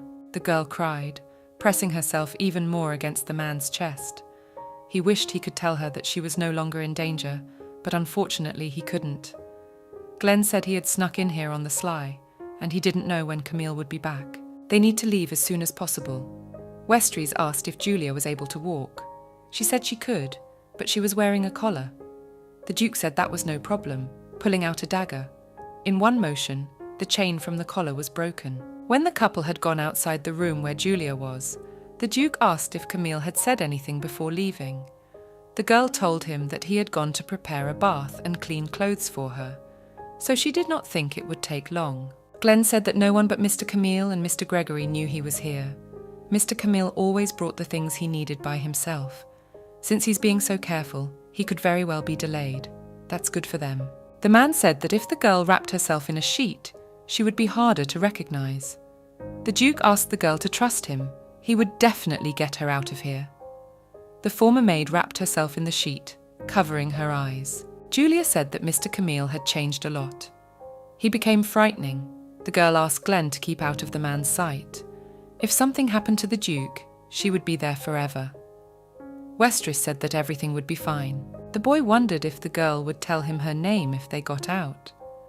Thanks to the Duke's harness, he could hear thoughts, so he already knew it. But he would like the girl to tell him her name herself. The guy along with the girl in the sheet rode up to the carriage on horseback. There was a servant standing near the carriage who was worried about the Duke. He was afraid that something would happen to the man. Not only had he broken into someone else's estate, but he had also kidnapped a servant girl. Even a duke wouldn't get away with something like that. Glenn said that he knew it himself, and that the servant might not repeat it. The man's words surprised the servant, and then he said that after that, he could not help but worry. The Duke suggested that they go back to his estate and talk there. Mr. Camille sees the empty bed and realizes that the chain was thin, but Julia would definitely not have the strength to break it. The girl shouldn't have escaped. Camille didn't understand why the girl wasn't there. No one but Gregory knew she was there. Camille didn't understand if it was his brother's doing. No, he would never have the courage. The Lord could not understand who had helped the girl. The man remembered, before he left, he had left her a voice, and now she could talk to anyone. Camille didn't want this to happen. Out of jealousy and anger, he tore the pillow, saying he would kill anyone who spoke into his Julia. Anyone who touched his Julia, anyone who looked at her, the one who stole her from him, he would kill everyone. The girl had a fever that would not go away at the Vestris manor. Julia was sick as soon as she was brought to the manor. Apparently, as soon as she felt safe, her exhaustion made itself felt. The Duke wondered what the girl was dreaming about. In the dream, Julia saw Camille in the form of a child, who said that everything was fine. After a grown-up gentleman appeared, who told her that he loved her.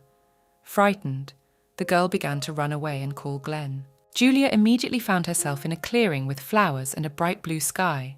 There she saw a woman and a boy she didn't know.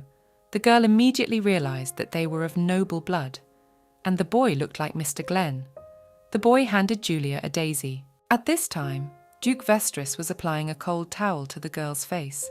He wanted Julia to be safe, but bringing her to the Vestris estate was the best solution. He couldn't protect the girl from Ophelia, and it's not safe here either, at least not for Julia. The man froze. Julia's eyes began to glow. He couldn't be wrong. It only happens during the manifestation of an arcana. There were no exceptions. The man couldn't believe his eyes. The arcana is hereditary. It is only possessed by members of the royal family and only a few noble families who have served the crown for centuries. The arcana awakened by a mere servant girl is simply impossible. The girl asked what Glenn was talking to his father about, but the boy only replied that it was none of the girl's business. Approaching the young man's father, she asked what they were talking about, but the man would not tell her about it. This infuriated the young lady. She began to complain that Glenn had brought some strange girl to the manor. The man shut Suzanne up by telling her that Glenn was the head of the Vestris family. And the man doesn't care what your reasons are. He won't let a girl cross the Duke. Susanna said she wasn't trying to cross him, but her father interrupted her, saying that since she wasn't happy with the decisions Glenn was making, she could get out of here. She was annoyed that the servants were also silent, as if they had water in their mouths, and even the man refused to speak. She could not understand what was going on. When she left her father's room, she said to herself that she didn't like it. She was the mistress of the estate. The servant turned to his lordship, telling him that his guest was awake. The man burst into the girl's room. Noticing Glenn, she called his name with a smile on her face. The Duke asked the girl how she was feeling. Julia said she was very sorry. She slept for 4 whole days. The man said there was no need to apologize. Glenn asked the girl again about her well-being, to which she replied that she was already fine. The servant approached the Duke, alerting him to the doctor's visit. Westries asked Julia if she remembered what they had talked about before they escaped from Lafayette Manor. The girl said she remembered. The Duke reminded her that she had promised, then asked if she would tell her name to him. The girl didn't remember anything until her 12th birthday, so she doesn't know her real name either, but everyone calls her Julia. Glenn was glad he finally recognized her name. The servants, meanwhile, were talking while standing in the hallway. The man tried to ask the girl if there were any effects from the arcana manifestation. The maid said that she hadn't noticed anything like that yet. The man said that it was difficult to determine what the ability was at this stage. In the period when a person has just acquired the arcana, he does not yet have control over it, and it is not uncommon for him to harm his own physical and mental health. The maid said she would continue to watch Julia closely, and also make sure she doesn't notice it. The man added that it would be very difficult if her arcana got out of control. Only those with the blood of royalty or other ancient bloodlines have the arcana. The fact that the ability had awakened in the girl could only mean that she belonged to one of them. The man wondered. Glenn had recently visited his father. The man didn't know what they had talked about, but he could easily guess. Everyone wondered who the girl was. Westries wondered if all was quiet at the Marquis Lafayette estate. The servant said that as far as they could tell, nothing was going on. Camille will never sit idly by when he realizes that Julia has been stolen. The servant said that because the Duke was staying at the estate just before the girl disappeared, all suspicion would fall on him. But the second son of the Lafayette family could hardly accuse the young man openly. They have nothing. There is no position or authority to go against the Duke of Vestris. That's why they must take precautions. Camille has neither the title nor the necessary authority, so he can't attack head-on. But that only means that he will use every means possible to get Julia back. The Duke ordered the servant to keep his guard up, after which he told him to take a short break. Entering the girl's room, the man immediately smiled. When asked about her well-being, Julia said that she is already feeling much better. She even felt guilty about lying in bed all day. Then Glenn offered her a short change of scenery. Having thrown a light shawl over the girl, the Duke took her in his arms. The man said that first they should take everything they needed. Opening the doors, to which the young man brought the girl, Julia saw a lot of jewellery, shoes, dresses. She asked who it was all for. To the girl's question, the boy said that it was all for her. The girl started talking about how it was all too expensive. For someone like her, a simple servant girl. The man reminded her that she didn't remember who she was until she was 12. Then he said that perhaps the noble lady sitting in front of him was actually a noble lady. The girl said she didn't think so. The Duke said he didn't care who she was. He will take care of her no matter what her background is. He does it simply because he feels like it. She doesn't need to worry about that. Glenn wondered how Julia would look in nice clothes, so he asked her to show him. The maids immediately began to change the girl's clothes. Seeing the result, the man said that the girl was beautiful. After that, he offered her to drink tea. Sitting at the same table, the man brought a brownie up to the girl's face. Taking a small bite, the girl smiled, as did the man. After that, both of them became embarrassed. Julia wondered what she should do. She was happy, very happy, but she didn't know if she could be here. After all, if she stayed there, she would incur the princess's wrath again. She also wondered what would happen if Mr. Glenn fell out of favor with her because of this. Besides, Camille-san... The girl was worried, what if Mr. Camille hurt Mr. Glenn? What if something happened to Mr. Glenn? It was a dream again. The boy gave the girl the daisy and left, and something incomprehensible began to happen to the girl. The Duke stood over the girl's bed and reflected on the fact that during the day she was full of energy, but at night she was invariably plagued by nightmares. Though it was natural after such a terrible day. The man thought of something he could do for Julia. A couple is riding in a carriage. Seeing the beautiful scenery, the girl was overcome with delight. Glenn told the girl that this place is the most beautiful in the royal villa of Duke Vestris. The Duke explained the shaking of the carriage by the fact that they were at a decent distance from the capital. If you go from the royal palace or the estate of the Marquis Lafayette, where the girl worked, this place is not so easy to get to. One cannot even enter the property without the Duke's permission. Only servants who can be trusted will be present in the castle. Only Simeon comes for work. That's it. Glenn won't let anyone know that Julia came to this place with him. He had made arrangements so that his father and stepmother would not find out about it either. The girl was embarrassed at this approach to her safety. Noticing the embarrassment on the girl's face, the Duke said that there was nothing the girl could worry about. He would banish all her worries. It seemed to Julia that the kindness of this man knew no limits. The couple had a merry time. They talked while sitting on a bench in the park, sailed on a boat driven by a man with an oar, went clothes shopping, and had a picnic where they admired the sky. In the evening, the couple went to watch the sunset, standing on the seashore. Julia knew that it must not be forgotten that Mr. Glenn was a man of royal circles, and he was someone with whom someone like her could not speak so casually. Besides, Mr. Glenn is the fiancé of Her Highness the Princess. Even if she shouldn't, the girl didn't know what she should do. The Duke asked what the girl was thinking about, to which the girl replied that it was nothing in particular. The man asked again. The girl was confused, not knowing what she should do. She shouldn't be imbued with feelings for him. A couple of days later, the couple was sitting down for a cup of tea. Then, Vestris decided to ask what was bothering the girl. All these days, the guy had been picking up on her absent look. He wanted her to speak up if something was bothering her. Julia asked, what worries could we be talking about? She had never been treated better than she was now. The Duke walked over to the girl and gently took her by the chin and asked why her smile had faded. Her move made no sense if she couldn't smile freely. Glenn asked the girl who she had in mind, assuming it was Camille. The girl didn't understand the question, so she asked again. The Duke replied that if she had questions about how he was doing since she was gone, he would find out. Julia replied that she didn't think about it. Not that at all. At least she didn't want to think about it now. She realized that since the day she had come here, she had only had Mr. Glenn on her mind. Mr. Camille, on the other hand, was completely out of her mind. The young man said that if she could forget, it would be much better. Julia said that what she was thinking, why she would regain control of her voice if she didn't have Mr. Camille by her side, wasn't possible to speak. Guy asked if that was really true. The Marquis of Lafayette said that the arcana of Camille has a negligible value, consists in releasing curses.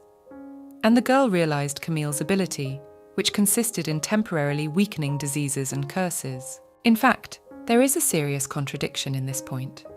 Julia's voice remained completely unmoved from the age of 12 until today.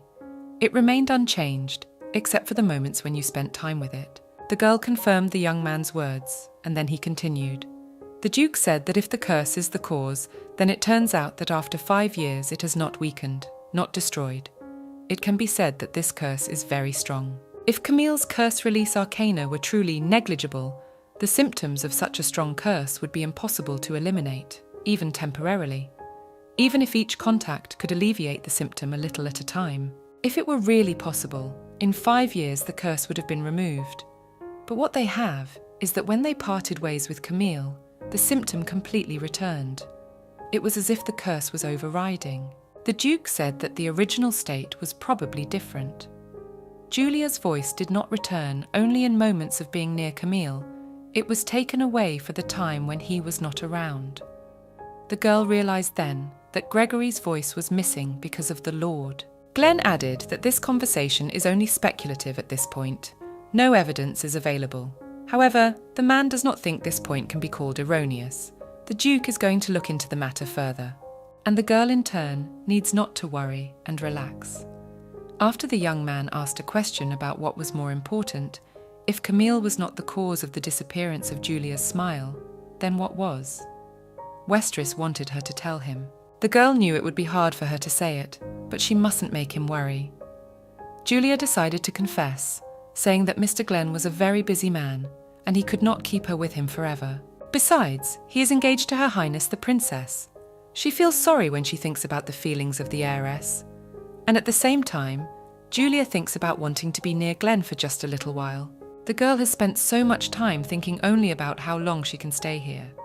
The man interrupted the girl, saying that she was the one that gives him extraordinary feelings. Then Glenn squeezed her in his arms. Concerned about Her Highness's engagement to Vestris, the girl broke from the embrace. Then the young man said he wanted to correct Julia on one thing she had said. The lad said he was not engaged to anyone yet. Then the girl said that she learned about it from Ophelia. The man said that in reality there was no formal engagement.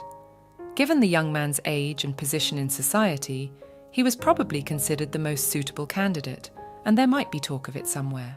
If the royal family makes a formal offer, it will surely be difficult to refuse, which is probably why Ophelia presents it in such a manner as if everything has already been decided. Despite this, the young man is not her fiancé, at least for the time being. Hearing this, Julia said that in that case, even if she were to be near a man, this time would be enough for her. After that, she asked to be allowed to spend time with Glenn. Westeros realized that this was indeed the girl. They embraced and kissed. Not expecting this, the girl shoved the man away from her. But he explained that, as Julia had said, he was a busy man, and he wouldn't try so hard to find her if he didn't want to spend time with her. Glenn asked the girl just in that instant not to think anymore. Not about Camille, not about the princess. He wanted the former maid to be only his. After saying that, the couple merged once again in a kiss. The man stood at the window.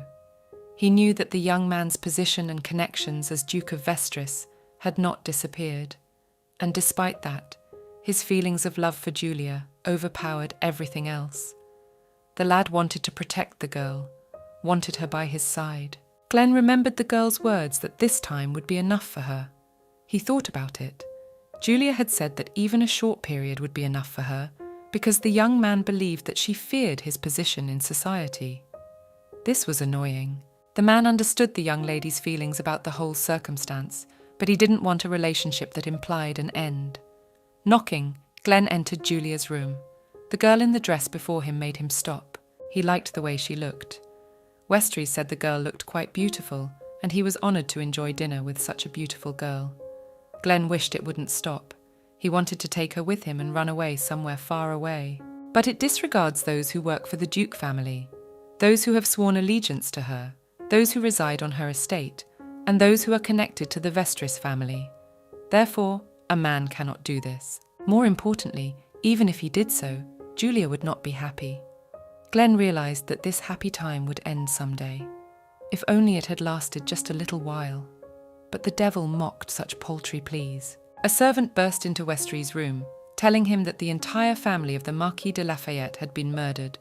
The eldest son, Gregory de Lafayette, had been murdered by the Marquis of Lafayette. His wife, second son, Camille, 3 sons and 2 daughters, A total of 7 people were killed. Glenn couldn't believe what he was hearing. Vestris arrived at the Lafayette estate, after which he said he wanted to see the bodies of the victims. The Duke was led to a room where the bodies of the dead were located. One of the knights said that the murder weapon was an axe. The whole family was mercilessly slaughtered, and the second son, Camille, had his face mangled to shreds. The perpetrator, the eldest son, Gregory, is in a separate room. Glenn said he'd check the other rooms first. The young man didn't understand how Camille had been killed. That devious, hiding his immeasurable madness in secret guy. Walking into the room where Julia used to be tied up was empty and clean. No trace of having been there remained. The Duke realized that Camille had been killed after removing all traces of what he had done. He guessed that it couldn't even be like that, and that Camille's corpse was a fake. The boy was led to the room where Gregory was. The boy sat on his knees, laughing hysterically. Lafayette said that was what everyone should do, for they had all put him down for nothing, and now the Lafayette house belonged to him. The Duke addressed the young man, calling him Gregory de Lafayette. Glenn touched the young man, asking if he had killed the 6 men. The second after the touch, Westries felt fear. Gregory had an intense fear circulating toward Camille. The boy didn't understand how anyone could be so afraid of the brother the young man himself had allegedly killed. Gregory's psyche went downhill, not because of the murder of his family, but because of his feelings of fear for Camille. The Duke was certain Camille was alive. He also had no doubt that the guy was involved in the loss of Julia's memories, and he was attached to her to the extreme. That's why Glenn doesn't think Camille will decide to leave the girl in the past. That meant only one thing. Julia was in danger. His lordship didn't see how he could protect the girl, didn't know what he could do on his part. He always wanted to hide Julia. He wanted her to bloom only for him. 3 months later, the prince gave a ball. There were many people from the noble courts. Ophelia was also present. Glenn came out with Julia, saying he was glad that everyone had come. People did not realize who was standing next to his lordship. Everyone was whispering about how beautiful the young lady looked. Only Ophelia did not understand why the Duke was standing next to that girl. She was angry at the fact that she was not the maid. Walking down the stairs, the pair approached the man with pink hair. Glenn said, "Glory to the young son of the kingdom, His Highness the Prince." The man standing in front of the couple asked who the girl next to the young man was. Vestris said that this girl was someone he loved very much, a partner he intended to marry. The Duke's words angered Ophelia even more. The girl fell into a stupor. At this time, Julia bowed beautifully to His Majesty and said her name. Ophelia couldn't take it. The girl began to shout that the couple's marriage is nonsense. She reminded that Julia is a servant who does the rough work. His Majesty was interested after what his sister had said, so he decided to ask again. Ophelia said that the girl is indeed a servant, and that can't be hidden. And Julia is of inferior origin. She is not even allowed to appear before His Majesty. His Majesty's sister turned to the girl, asking if that was the case. The brown-haired woman said nothing to the young lady, causing her to be confused. Duke Vestris decided to say that with all due respect, this is a big misunderstanding. Ophelia could not believe it, so she began to interrupt the man. Because of the scandal caused by the girl, he said he was going to prove it here and now. People wearing white cloaks who were carrying a magic crystal entered the ballroom. One of those people pulled down the hood of the cloak. The people in the hall immediately realized that it was the Lord High Priest. The people in cloaks approached His Majesty and bowed, saying, "Glory to the young son of the kingdom and the beautiful flower of the kingdom." These words were meant for His Majesty and Ophelia. After that, the cloaked men said that they would also like to welcome the sword of the kingdom, His Excellency Duke Vestris. His Majesty wondered what the ball was for, which was attended with a magic crystal. The High Priest said that His Excellency Duke Vestris had commissioned him to prove that the girl next to him was of noble descent. His Majesty wondered how they were going to do this. The young man asked if His Majesty knew about the magic crystal that one of the men in the cloak was carrying. The man said that it could be used to check the presence of a harness, and that he had once touched such a crystal. The man in the cloak replied that His Majesty was right. After that, he asked Mrs. Julia to touch the crystal. His Majesty was shocked. He didn't realize that the girl had an arcana. When she touched the crystal, it started to glow purple in color. Ophelia could not understand what it meant. The high priest said that now everyone could see for themselves, realizing that it was not a trick.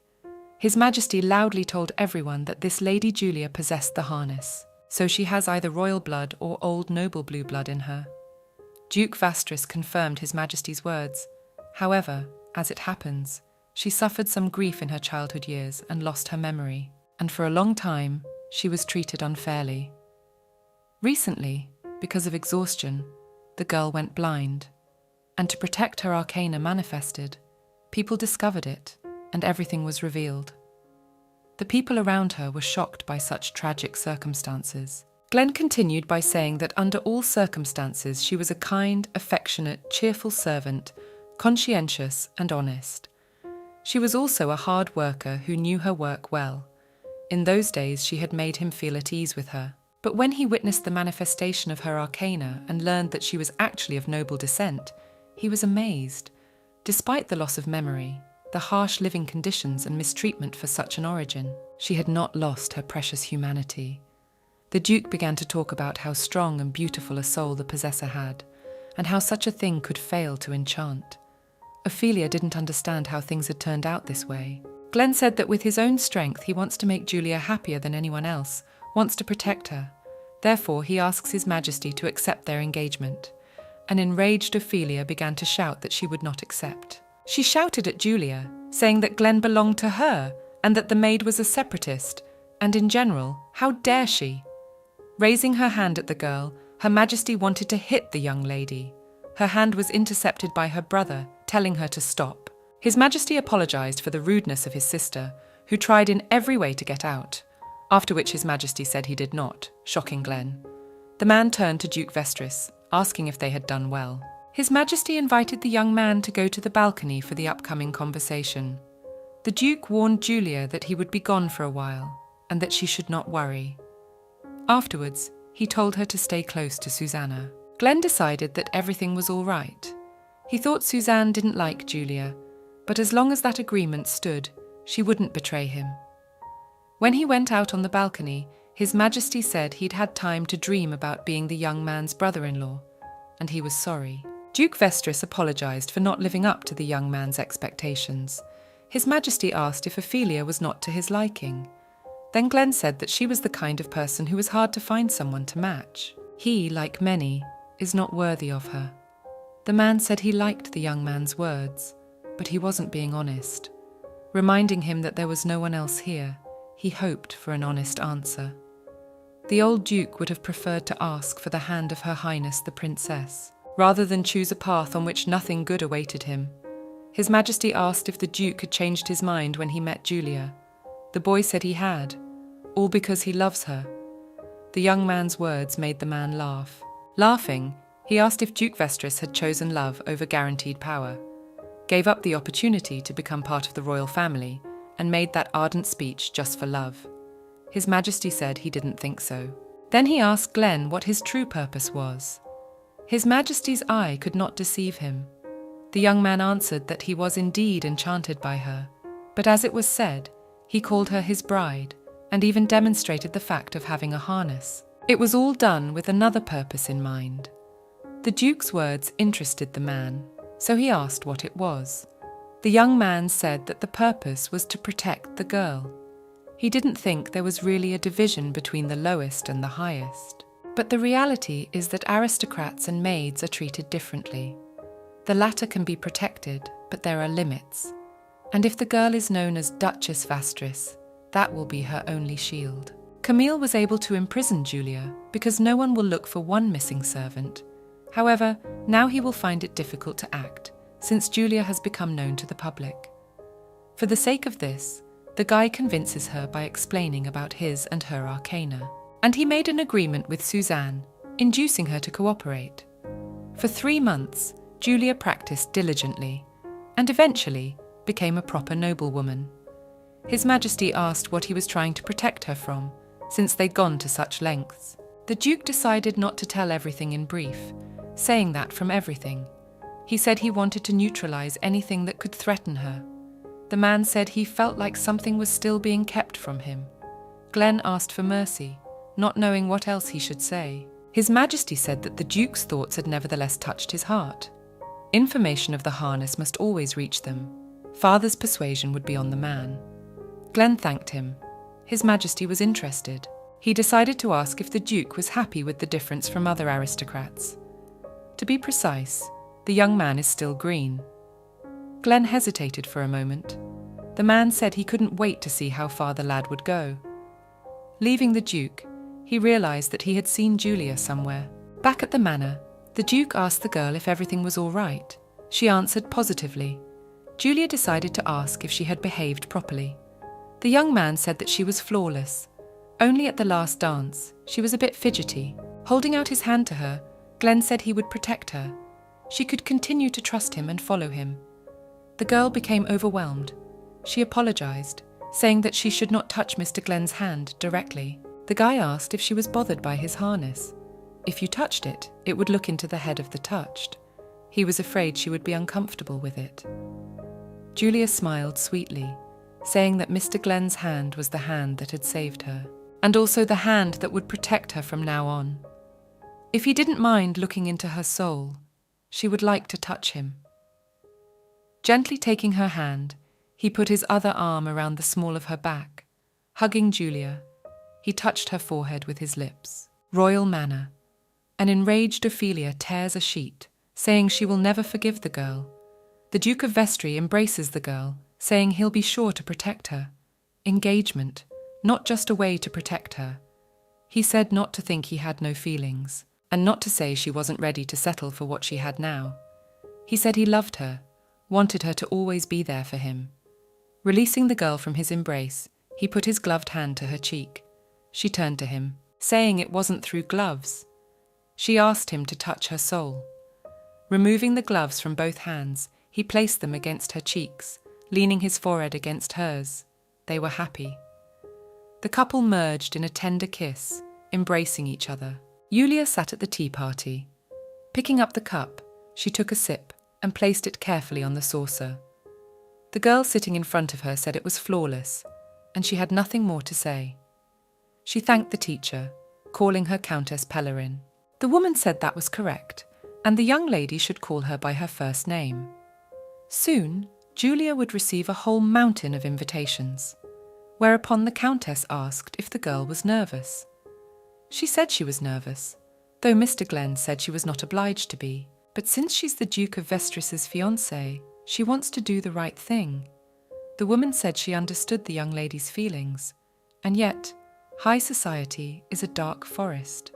The royal palace in particular is full of secrets and mysteries. The girl must not be harmed. As His Excellency says, there is no need to push himself, for he wants to protect Julia. For all that, her manners are impeccable. Still, she should discuss it with her lord, and accept invitations on the basis of importance. That's the Countess's opinion. The young lady thanked her teacher. The girl came to the field where the knights were practicing with Mr. Glenn. Calling to him, he turned around, asking if everything was all right. Julia walked over to the young man and took off her gloves. Taking the guy's hand, she said that Mr. Simeon wanted to see him. Embarrassed, the lad realized how nice Julia was. Glenn asked if Simeon had instructed Simeon to call him for her. The Duke said that in that case, he should say a few words to him. The girl said she wanted to go herself. Mr. Simeon stopped her, but she insisted. She asked not to tell Simeon off. Taking his hand to his face, the boy didn't understand why Julia was so lovely. Taking his hand away from his face, the Duke realized that such a casualness, when a person's origin and position did not matter, was one of Julia's best traits. The Duke told the girl to tell him that the young man would come as soon as he changed his clothes. It was not fitting for the next Duchess of Vestris to be the butler's messenger, but Julia. The girl squeezed the man's hand, saying she was only too happy to help Mr. Glenn. Coming to Simeon, the young man asked why his face was so distracted. Simeon said that His Highness the Prince has made contact. He probably got wind of Madame Julia's identity.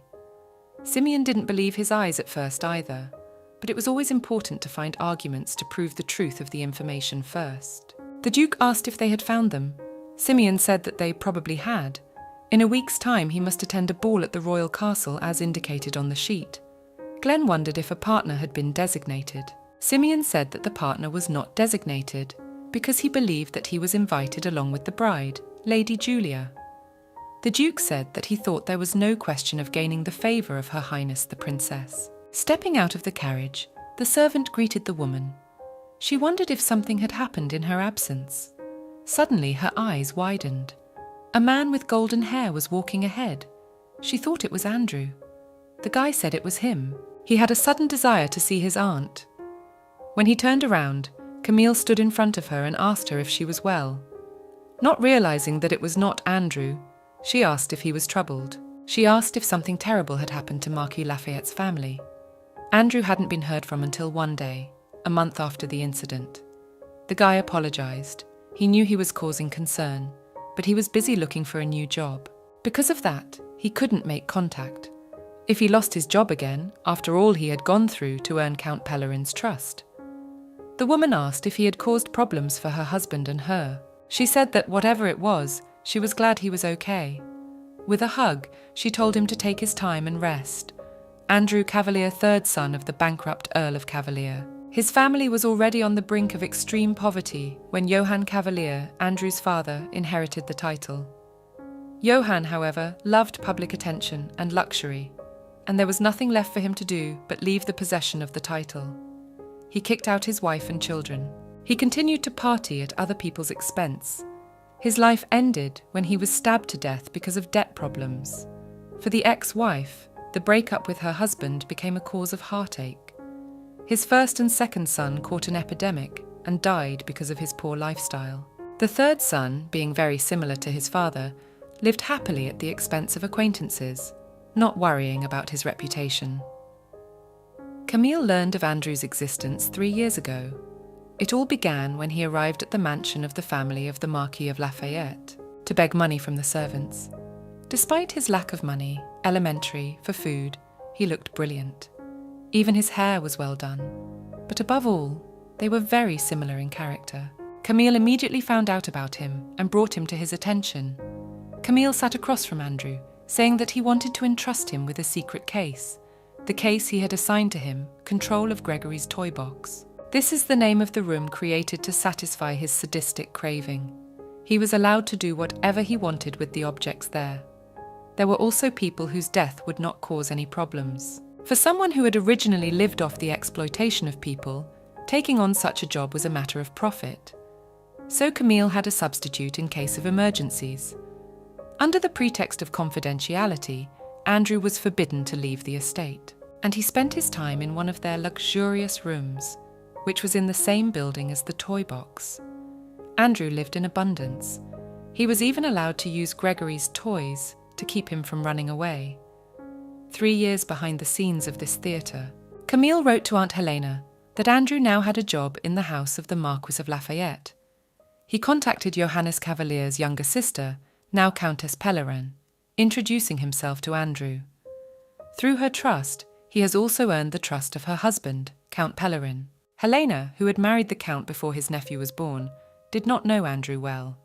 Johann did not tell him of Helena's existence because he was probably afraid that Helena, his moneymaker, would be taken away from him. Getting Elena's mind was easy.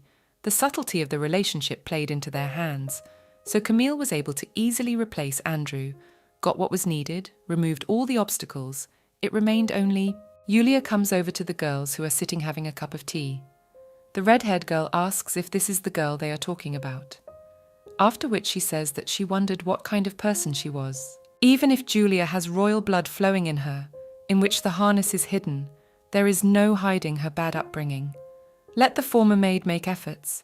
She still can't compare with Mistress Ophelia.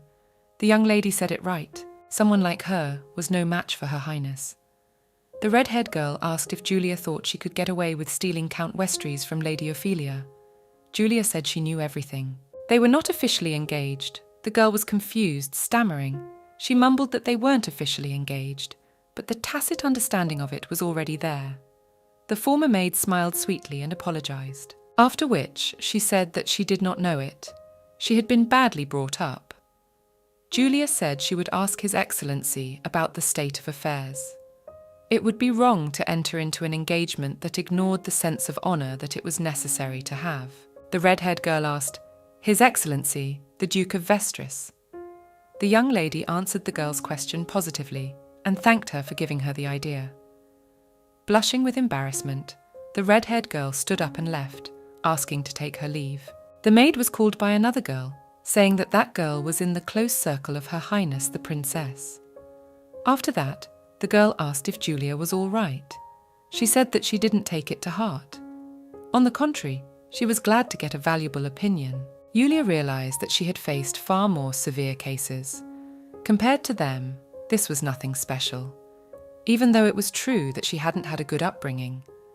However, that didn't mean she had to put up with being looked down upon. That, and for the sake of Mr. Glenn, who wants the best for her, she will not let her being around Mr. Glenn become his weak point. It seems that Julia's identity had been discovered. She had to attend the royal castle in a week's time.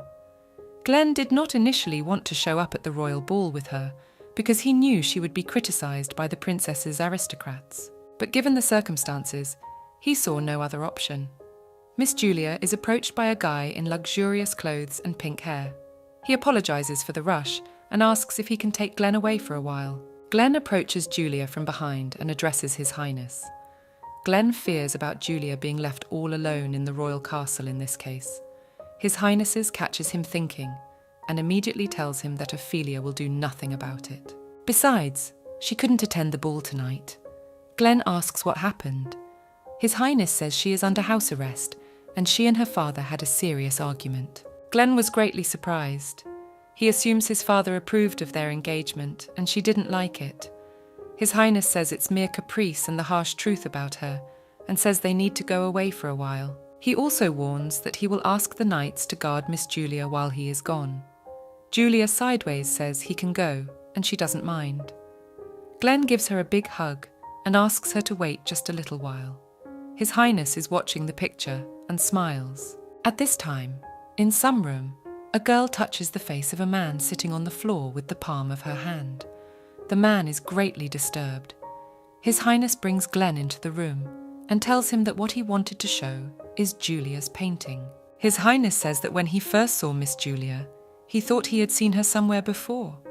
He says it couldn't have been that he met her as a child. Some time ago, he saw the image of her that he sees now, but he only remembered seeing her, and no conversation came to his mind. Then he thought, he must have seen her in a portrait or something. He did a search, relying on his memories, and found this. He asks Glenn if the girl in the portrait looks like Julia, and said that when he found it, he got goosebumps running through his body. Afterward, he asks if Glenn wants to know more.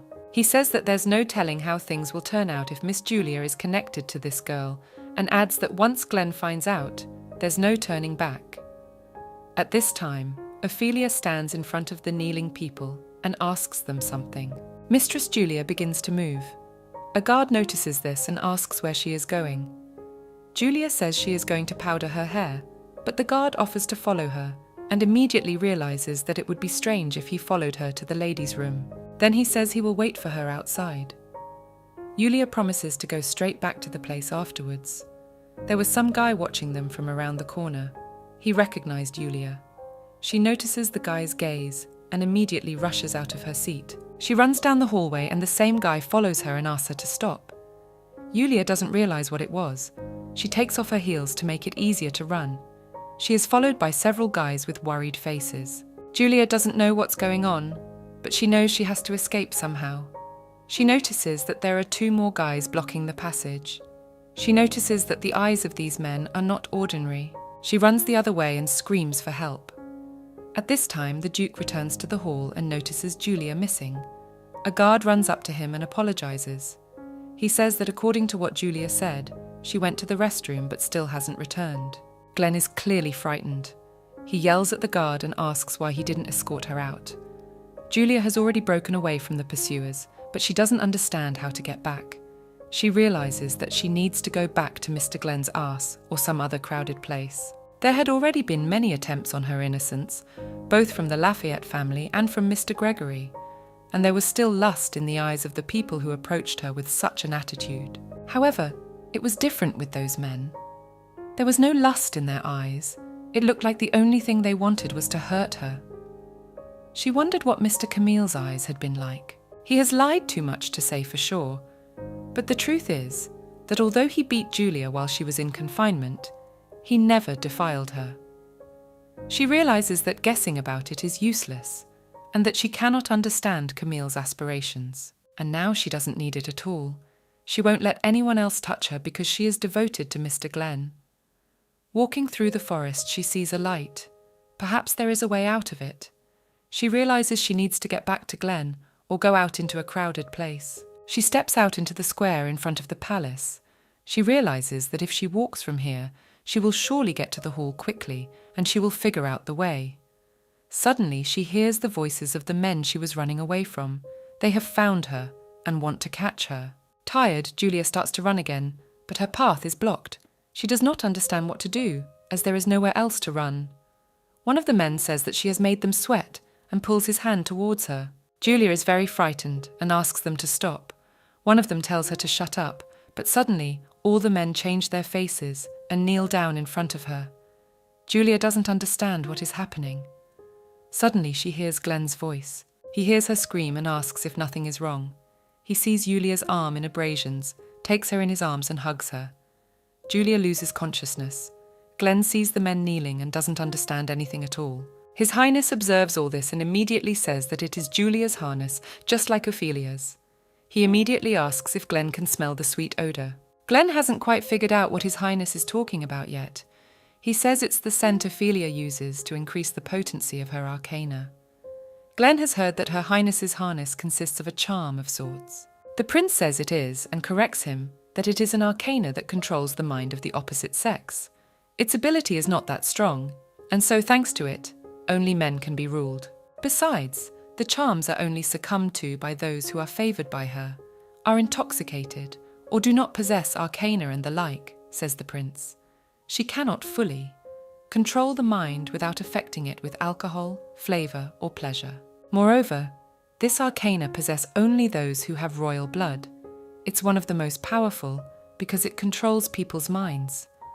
Glenn's slowly getting the hang of it. He asks the prince if he means that the princess has gathered men favourable to her and controlling them has attacked Julia. The prince says that this is so, but that is not what needs to be taken care of now. Just then, Glenn loudly emerges and declares that this is not something even Her Highness can get away with. The prince asks Glenn to calm down, for in itself, what Ophelia has done is unacceptable, but he offers to look at the state of affairs. The men who were charmed by Ophelia kneeled before Miss Julia.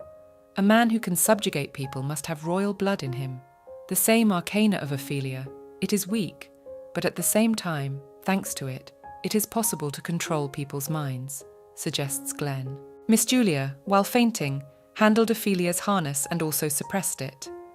Glenn finally realizes that Julia may have royal blood running through her. The prince then asks Glenn to be prepared, for her defense will not be an easy task. Depending on the situation, the prince says that could also turn out to be his enemy. The prince returns to the castle and goes into Ophelia's room. She's lying on the bed and sighing heavily. His Highness says that the arcana of control has been suppressed by an arcana of greater power. Ophelia wants to appeal to her brother, but he says that their arcana, the royal family's arcana, are not comparable to ordinary arcana. It is a powerful force that has an effect on people. He says that one cannot be careless in its use. He asks Ophelia why she used her powers, for although they are weak, they are still dangerous. The greater the power, the greater in responsibility. The prince slaps Ophelia, who is lying on the bed, hard. She covers her eyes with her palms, weeps, and says that she did not know that such an insignificant girl would dispel her charms in no time. The prince says she is a fool. He asks if she knew that Julia possesses an unknown arcana, the blue blood harness of ancient aristocrats, the arcana of the blood of noble kings. There was a possibility of such a thing. Ophelia tries to say something, but her brother interrupts her and tells her that her power is weak. He says that an arcana of blue blood could handle an ability of her level, and that the world is full of people she can't use her power on. The ability to control the human mind is a powerful force beyond human comprehension. The prince says that despite all this, it is not powerful, and so its use can be dangerous. He says that if the person whose mind she manipulated finds out the reason for it, what will others think of her? The prince asks her to reflect on the fact that the more she uses this ability, the fewer people will be left around her. She realizes this, but even so, she thinks of Glenn. His Highness interrupts his sister and catches her thinking, saying that there is no way she should act alone. He states that if she so desires Glenn, he will give it to her, but that will only be if Ophelia follows his instructions. He says she must be eliminated as soon as possible. A short time later in the Duchy of Glen, a servant approaches the Duke and says that a guest has come to see him. He strokes the face of Julia, who is lying unconscious. He leaves the room and greets the guest. He says he is very grateful for the visit. It was the prince. He had promised to visit Glenn, hadn't he? Glenn asks His Highness to tell him about the girl in that portrait. The prince says her name is Celestine de Lagrange, daughter of the Marquis Lagrange family, but puts emphasis on the fact that she was supposedly a daughter because the Lagrange family fell apart piece by piece. Another participant enters the conversation. He clarifies that the Lagrange family are traitors. Prince says that to the public they are. Glenn asks what he means by that. The reality is that the Marquis family was destroyed because of treason, but the prince says that in reality they are pure. Glenn is confused. His Highness suggests we go in order. He points to Celestina. His father, now king of this country, was still a prince when he fell in love with her and kept her by his side. Technically, her position could be called concubine. At that time, the father had already met his wife. The man with white hair says that as far as he can remember, in their country, only kings can have official concubines. The prince says he is right. The stipulation is clear about that. His father, while still a prince, had another girl on the side other than his consort, his mother. He even set aside a significant portion of the royal palace for her and gave her the status of second consort. Glenn is very surprised. He asks if it's allowed. After all, according to the rules of their country, it is different. The prince says there is only one girl who can be his wife and queen, to whom he will swear his love before God. This principle cannot be betrayed even by a king. At best, there can be a mistress who holds the official position of concubine. However, this is only a privilege allowed only to the king, says the third interlocutor. The prince says he did, but his father wanted Celestina anyway. And even in society he wished to see Celestina by his side, not his consort. To do this, he needed to make her not a mistress, but a girl with a position to call publicly. But a prince with his status as an official concubine was not yet allowed to have an official concubine, and the desperate measure he decided on was to make her a second consort. Everyone asks if this was against the law. He tells us that his father was cunning Simeon, so nothing of the sort. All because second princess is a job title. It's the same as maid of honor. A new position was created for the Celestina, a second consort, a servant directly subordinate to the prince, who could also be present with him in society. He realized it wasn't her fault, but emotions were taking over, and as much as he loved her, his hatred knew no bounds. Celestina was forced to leave the royal palace, but that did not assuage her father's anger. He branded Celestina's father, the Marquis, as a traitor to the country, and thus destroyed their entire family. Glenn slowly realizes what's going on. Celestina's striking resemblance to him, as well as the arcana of mind control. The arcana of mind control are only possessed by people with royal blood in them. He concludes that Julia is the daughter of the late king and Celestina. Simeon turns to the prince. The prince interrupts him and says that he is a truly remarkable man and asks if he needs proof. He replies that yes, he does. The portrait and harness of Mistress Julia alone are enough for a guess. But if they want to treat it as fact, arguments are necessary. The prince takes out some envelopes. They are letters addressed to Celestina, who had left the castle and was the object of his father's hatred. Here he writes about his life, as well as the birth of his daughter. He inherited the royal villa from his grandfather, which stands in the woods east of the palace. Celestina's portrait was there too, and he is sure his grandfather wanted to show it to his son and grandson. Glenn asks where the letters came from. The prince replies that yes, they were hidden in a box, stylized as a book. He has familiarized himself with the text, but here not all the letters are addressed to Celestina. Most of them have been destroyed. Since the dates and content are not consistent, he assumes this was done so they would not be discovered by his father. However, only these 5 letters remain. Simeon assumes something to confirm the identity of Mrs. Julia.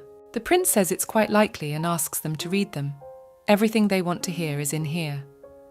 Glenn takes a few letters and opens them one by one, reading. There are words of thanks to the late king written there, for secretly providing a home and caring for a life, a peaceful life. Regarding the present circumstances, she wrote that she realized how guilty she was, for she could not give up the absurd position of second wife. Yet she was not offended, for they had done much for her sake. She wished him every good thing, not as a lover, but as a king. With no less hope, she spoke of the prince, who was a baby when she left the royal palace. She also mentioned the queen, saying that she went through heartache during the difficult times of the child. She begs the late king to take care of her. Even after getting into an absurd situation due to the whims of men, she wrote words of gratitude. Glenn thinks it's a lovely text. Celestina, like Julia, was a woman with a frankly kind heart. The next letter contained information about the birth of a daughter by the king. Her facial features were an exact replica of her mother. The colour of her eyes resembled the late king's, and they were ruby-coloured. There was also an appreciation there for the name Julia, even if Julia can't take the royal surname Arcadia or Celestine Lagrange's surname. That's why the letters are so determined to make her happier. Julia must choose her own path in life, independent of kinship ties vying for power. She didn't choose her path, but floated on the words of the people around her. She has made many people unhappy because of it, and doesn't want Julia to feel the way she does. She wants to raise a strong child who can make her own way. Glenn realizes that Julia grew up with a pure heart. She was not only very strong, but always bright and happy. Glenn puts the puzzle together. Appearances, arcana, letters, Julia's name. He is left in no doubt. The prince says that Miss Julia is the daughter of Celestina and the late king. Julia is evidence that the one he loved was defiled by his father. To his mother, Julia is the daughter of the woman who stole the heart of her beloved husband. And to society, Julia is the daughter of the cheating Lagrange family. The prince turns to Glenn and asks if he understands him. Circumstances have changed, and they cannot approve their engagement. Glenn begins to object. The prince says that no one will mind if he refuses to marry Ophelia, but choosing Julia to be his bride is unacceptable. He asks Glenn to use his judgment. The duke's loyalty to the king, duty to the royal family, power, wealth and position are at stake. Simeon says that if Glenn chooses Julia, everyone who serves Glenn's family and everyone he has a good relationship with may turn on him, abandon him, humiliate him, flatten him because of Miss Julia's choice. Prince wonders if Glenn realizes this. If so, he'll have to be prepared to be branded a traitor. All this Julia heard, standing outside the door, and could not believe her ears. To his father, she is evidence that the one he loved has been defiled by his own father. To his mother, Julia is the daughter of a hated woman, a woman who stole the heart of her beloved husband and humiliated her greatly. And finally, to society, she is the daughter of a family of traitors. Simeon suddenly hears someone fall outside the door. He opens the door and sees Julia lying on the floor. Glenn sees this and takes her in his arms. The prince wonders if she heard what they were talking about. The prince then asks Glenn to think it over carefully, if he doesn't want the Vestris family to end up like Lagrange. As he leaves, the prince asks Simeon not to see him off. Glenn puts Julia on the bed and does not understand what has happened. Simeon asks to address Glenn. He asks permission to say this, not as a servant, but as his longtime friend. He asks to keep Julia. Glenn starts to scream and hopes he's joking and asks how he can say that. Simeon asks if he's willing to spit on everything, his father, his stepmother, and the people who serve his family, the knights who follow him, and him too. Simeon says that if it makes him happy, he'll gladly accept his fate, but he's different from Camille. He asks how someone as kind and sincere as Glenn could give up everything. Trample everything but Julia and rejoice. He's bound to be tormented by guilt, and Simeon doesn't want his dear friend to be unhappy. Glenn doesn't know what to say. Simeon continues. It's the same with Julia. He asks if Glenn thinks she wouldn't suffer if he dropped everything. Glenn says that can't be the case. as she is an incredibly kind person. Simeon in no way suggests giving up on Julia. He talks about giving up the thought of being with her. The burden of sins she carries is too great. As long as she is in the kingdom of Arcadia, there will be no peace for her. If he wants to make Julia happy, he needs to set her free, to free her from her transgressions, to help her escape to a place where the evil minds of this country and Camille's reckless stubbornness won't get her. We must give her that opportunity. It's what can do for her happiness. Glenn realizes that everything is as Simeon says. Julia, while asleep, sees the same boy. He waits and goes somewhere. She runs after him and stops. The boy says something. Julia remembers her childhood. She watches her parents and runs off somewhere. In the yard, she sees this boy again, standing sideways and turning his head in her direction. She asks who he is, but the boy turns his head back. Julia asks if he came with that uncle, but there is silence in response. Afterwards, she tries to find out his name, but the boy is silent. When she takes his hand and smiles at him, the boy doesn't understand anything. Julia says it's good that her big brother can keep his mouth shut. She offers him a cup of tea. The cozy cabin in the woods has a life of its own. The cook says the food is ready and it is time to eat. The father says it is okay to decorate Mrs. Celestina's rooms with flowers. She, her mother, and 2 kind servants. The boy's father approaches her and asks her to keep his son company for a while. It's the mother's acquaintance who sometimes drops by. When he comes over, she's always escorted out of the room. They're discussing something important. With him was a boy she could only see in those moments. Standing in front of him, she tells him he may not say his name and asks if he likes sweets. Her world was tiny and confined. She never felt any discomfort and was happy. But one day when she was sitting in the garden, some man was watching her. The man changes in his face and takes his head with his hands. Julia does not realize what is happening. The man asks himself how much longer he needs to be mocked before he finally calms down. The man reaches out to her, but suddenly a servant comes running into the garden. The man is already holding the girl in his arms and shouts. She doesn't remember further events, ever again. Julia wakes up abruptly in a cold sweat and stares fearfully at nothing. Glenn runs into the room and asks what's wrong. He hugs her and asks if she had a nightmare. He says it's okay because the scary stuff is over. Julia starts to cry.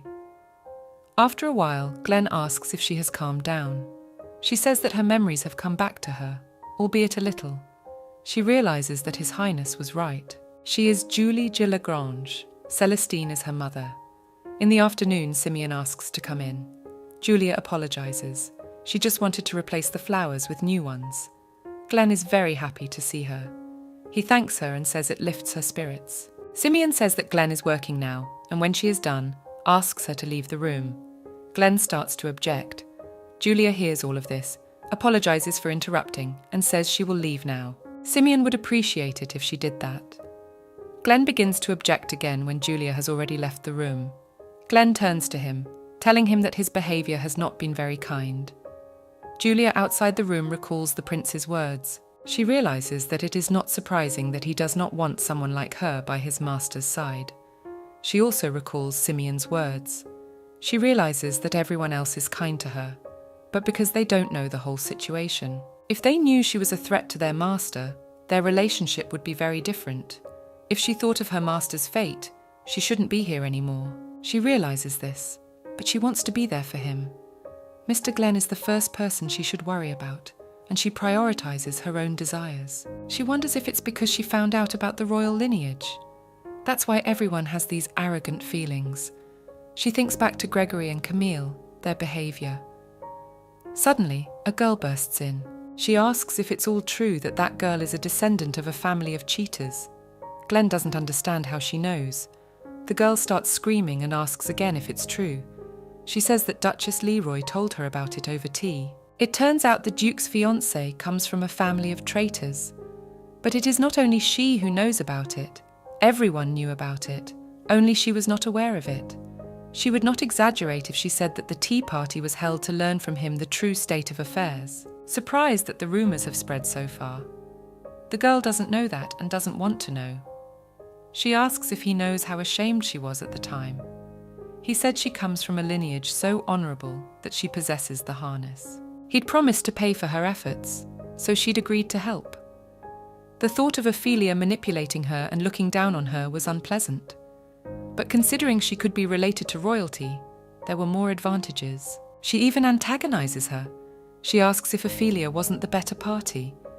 Glenn reasons that judging by Suzanne's speech, the rumours will remain that Julia is a member of the Lagrange family. That she is the daughter of the previous king and half-sister to the current king is not common. However, he wonders how this came to be known.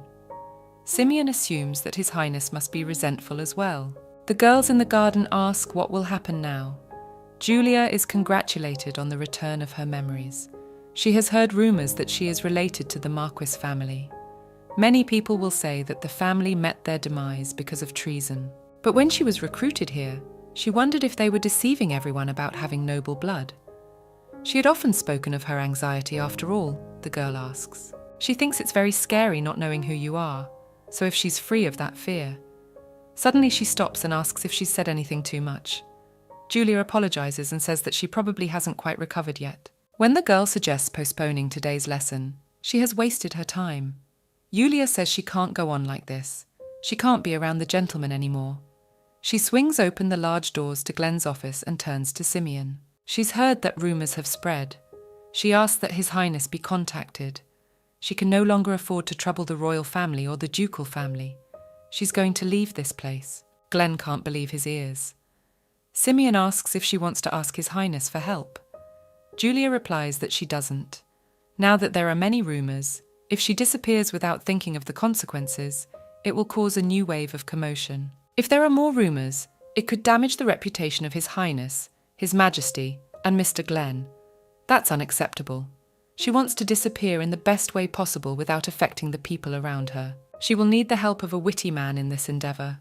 Simeon apologises for putting Mr. Glenn first.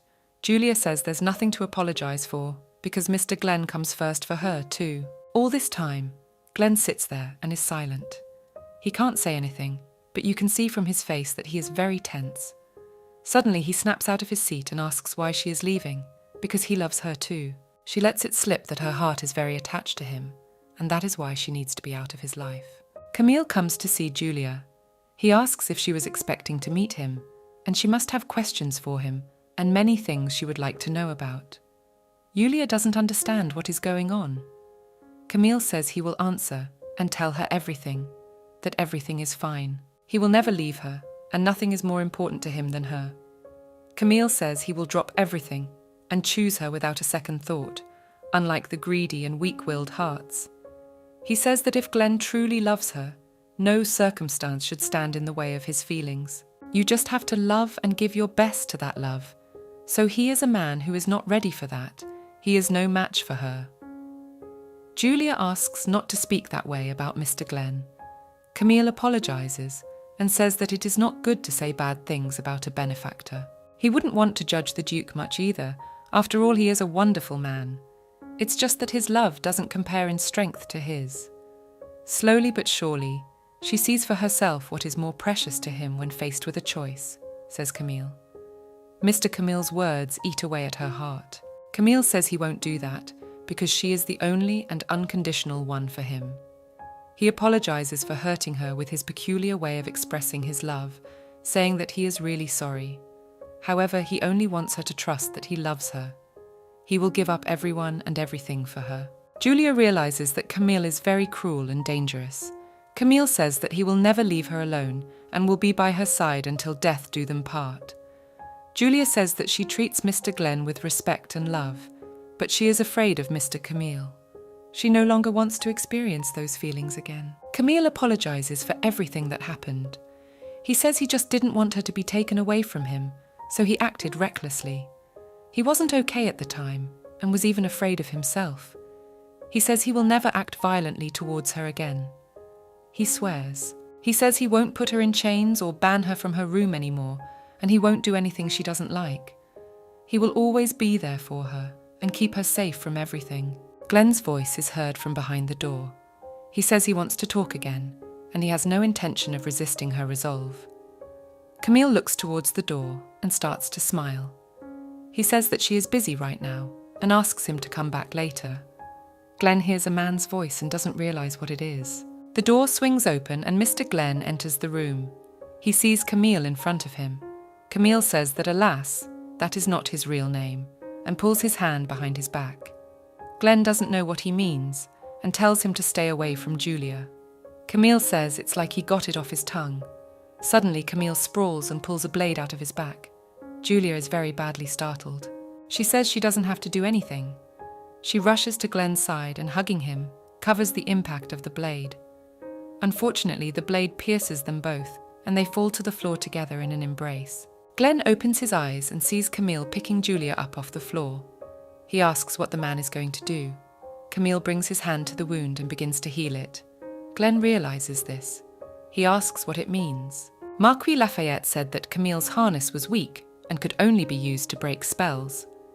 Glenn, based on Julia's words, thought that Camille could not only break the spell, but also cast it. However, this contradicts not only Marquis's story, but also Julia's words. Glenn doesn't realize what this healing arcana is. He asks Camille how he did it. Camille asks if Glenn knew from Julia's stories that his arcana was weak and only good for casting or breaking spells. Camille explains that it's all a lie. The Marquis had deceived them, and there was no need to take his words as truth. Camille tells us that the Lafayette family consisted of 7 members, the Marquis and Marquise, their oldest son Gregory, 2 younger brothers, and 2 younger sisters. With 6 people murdered, there was never any second son of Camille's. Glenn asks who he really is, but he gets worse and can't keep talking. He sees Julia's image in front of him, calls her name, and says that he promised to protect her, but he failed.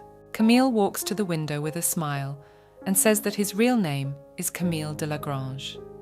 Suddenly, Simeon and the servants hear shouting from Julia's room. It was Glenn.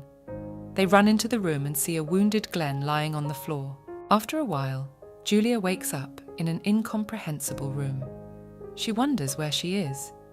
The room was beautiful, but she doesn't remember being here before.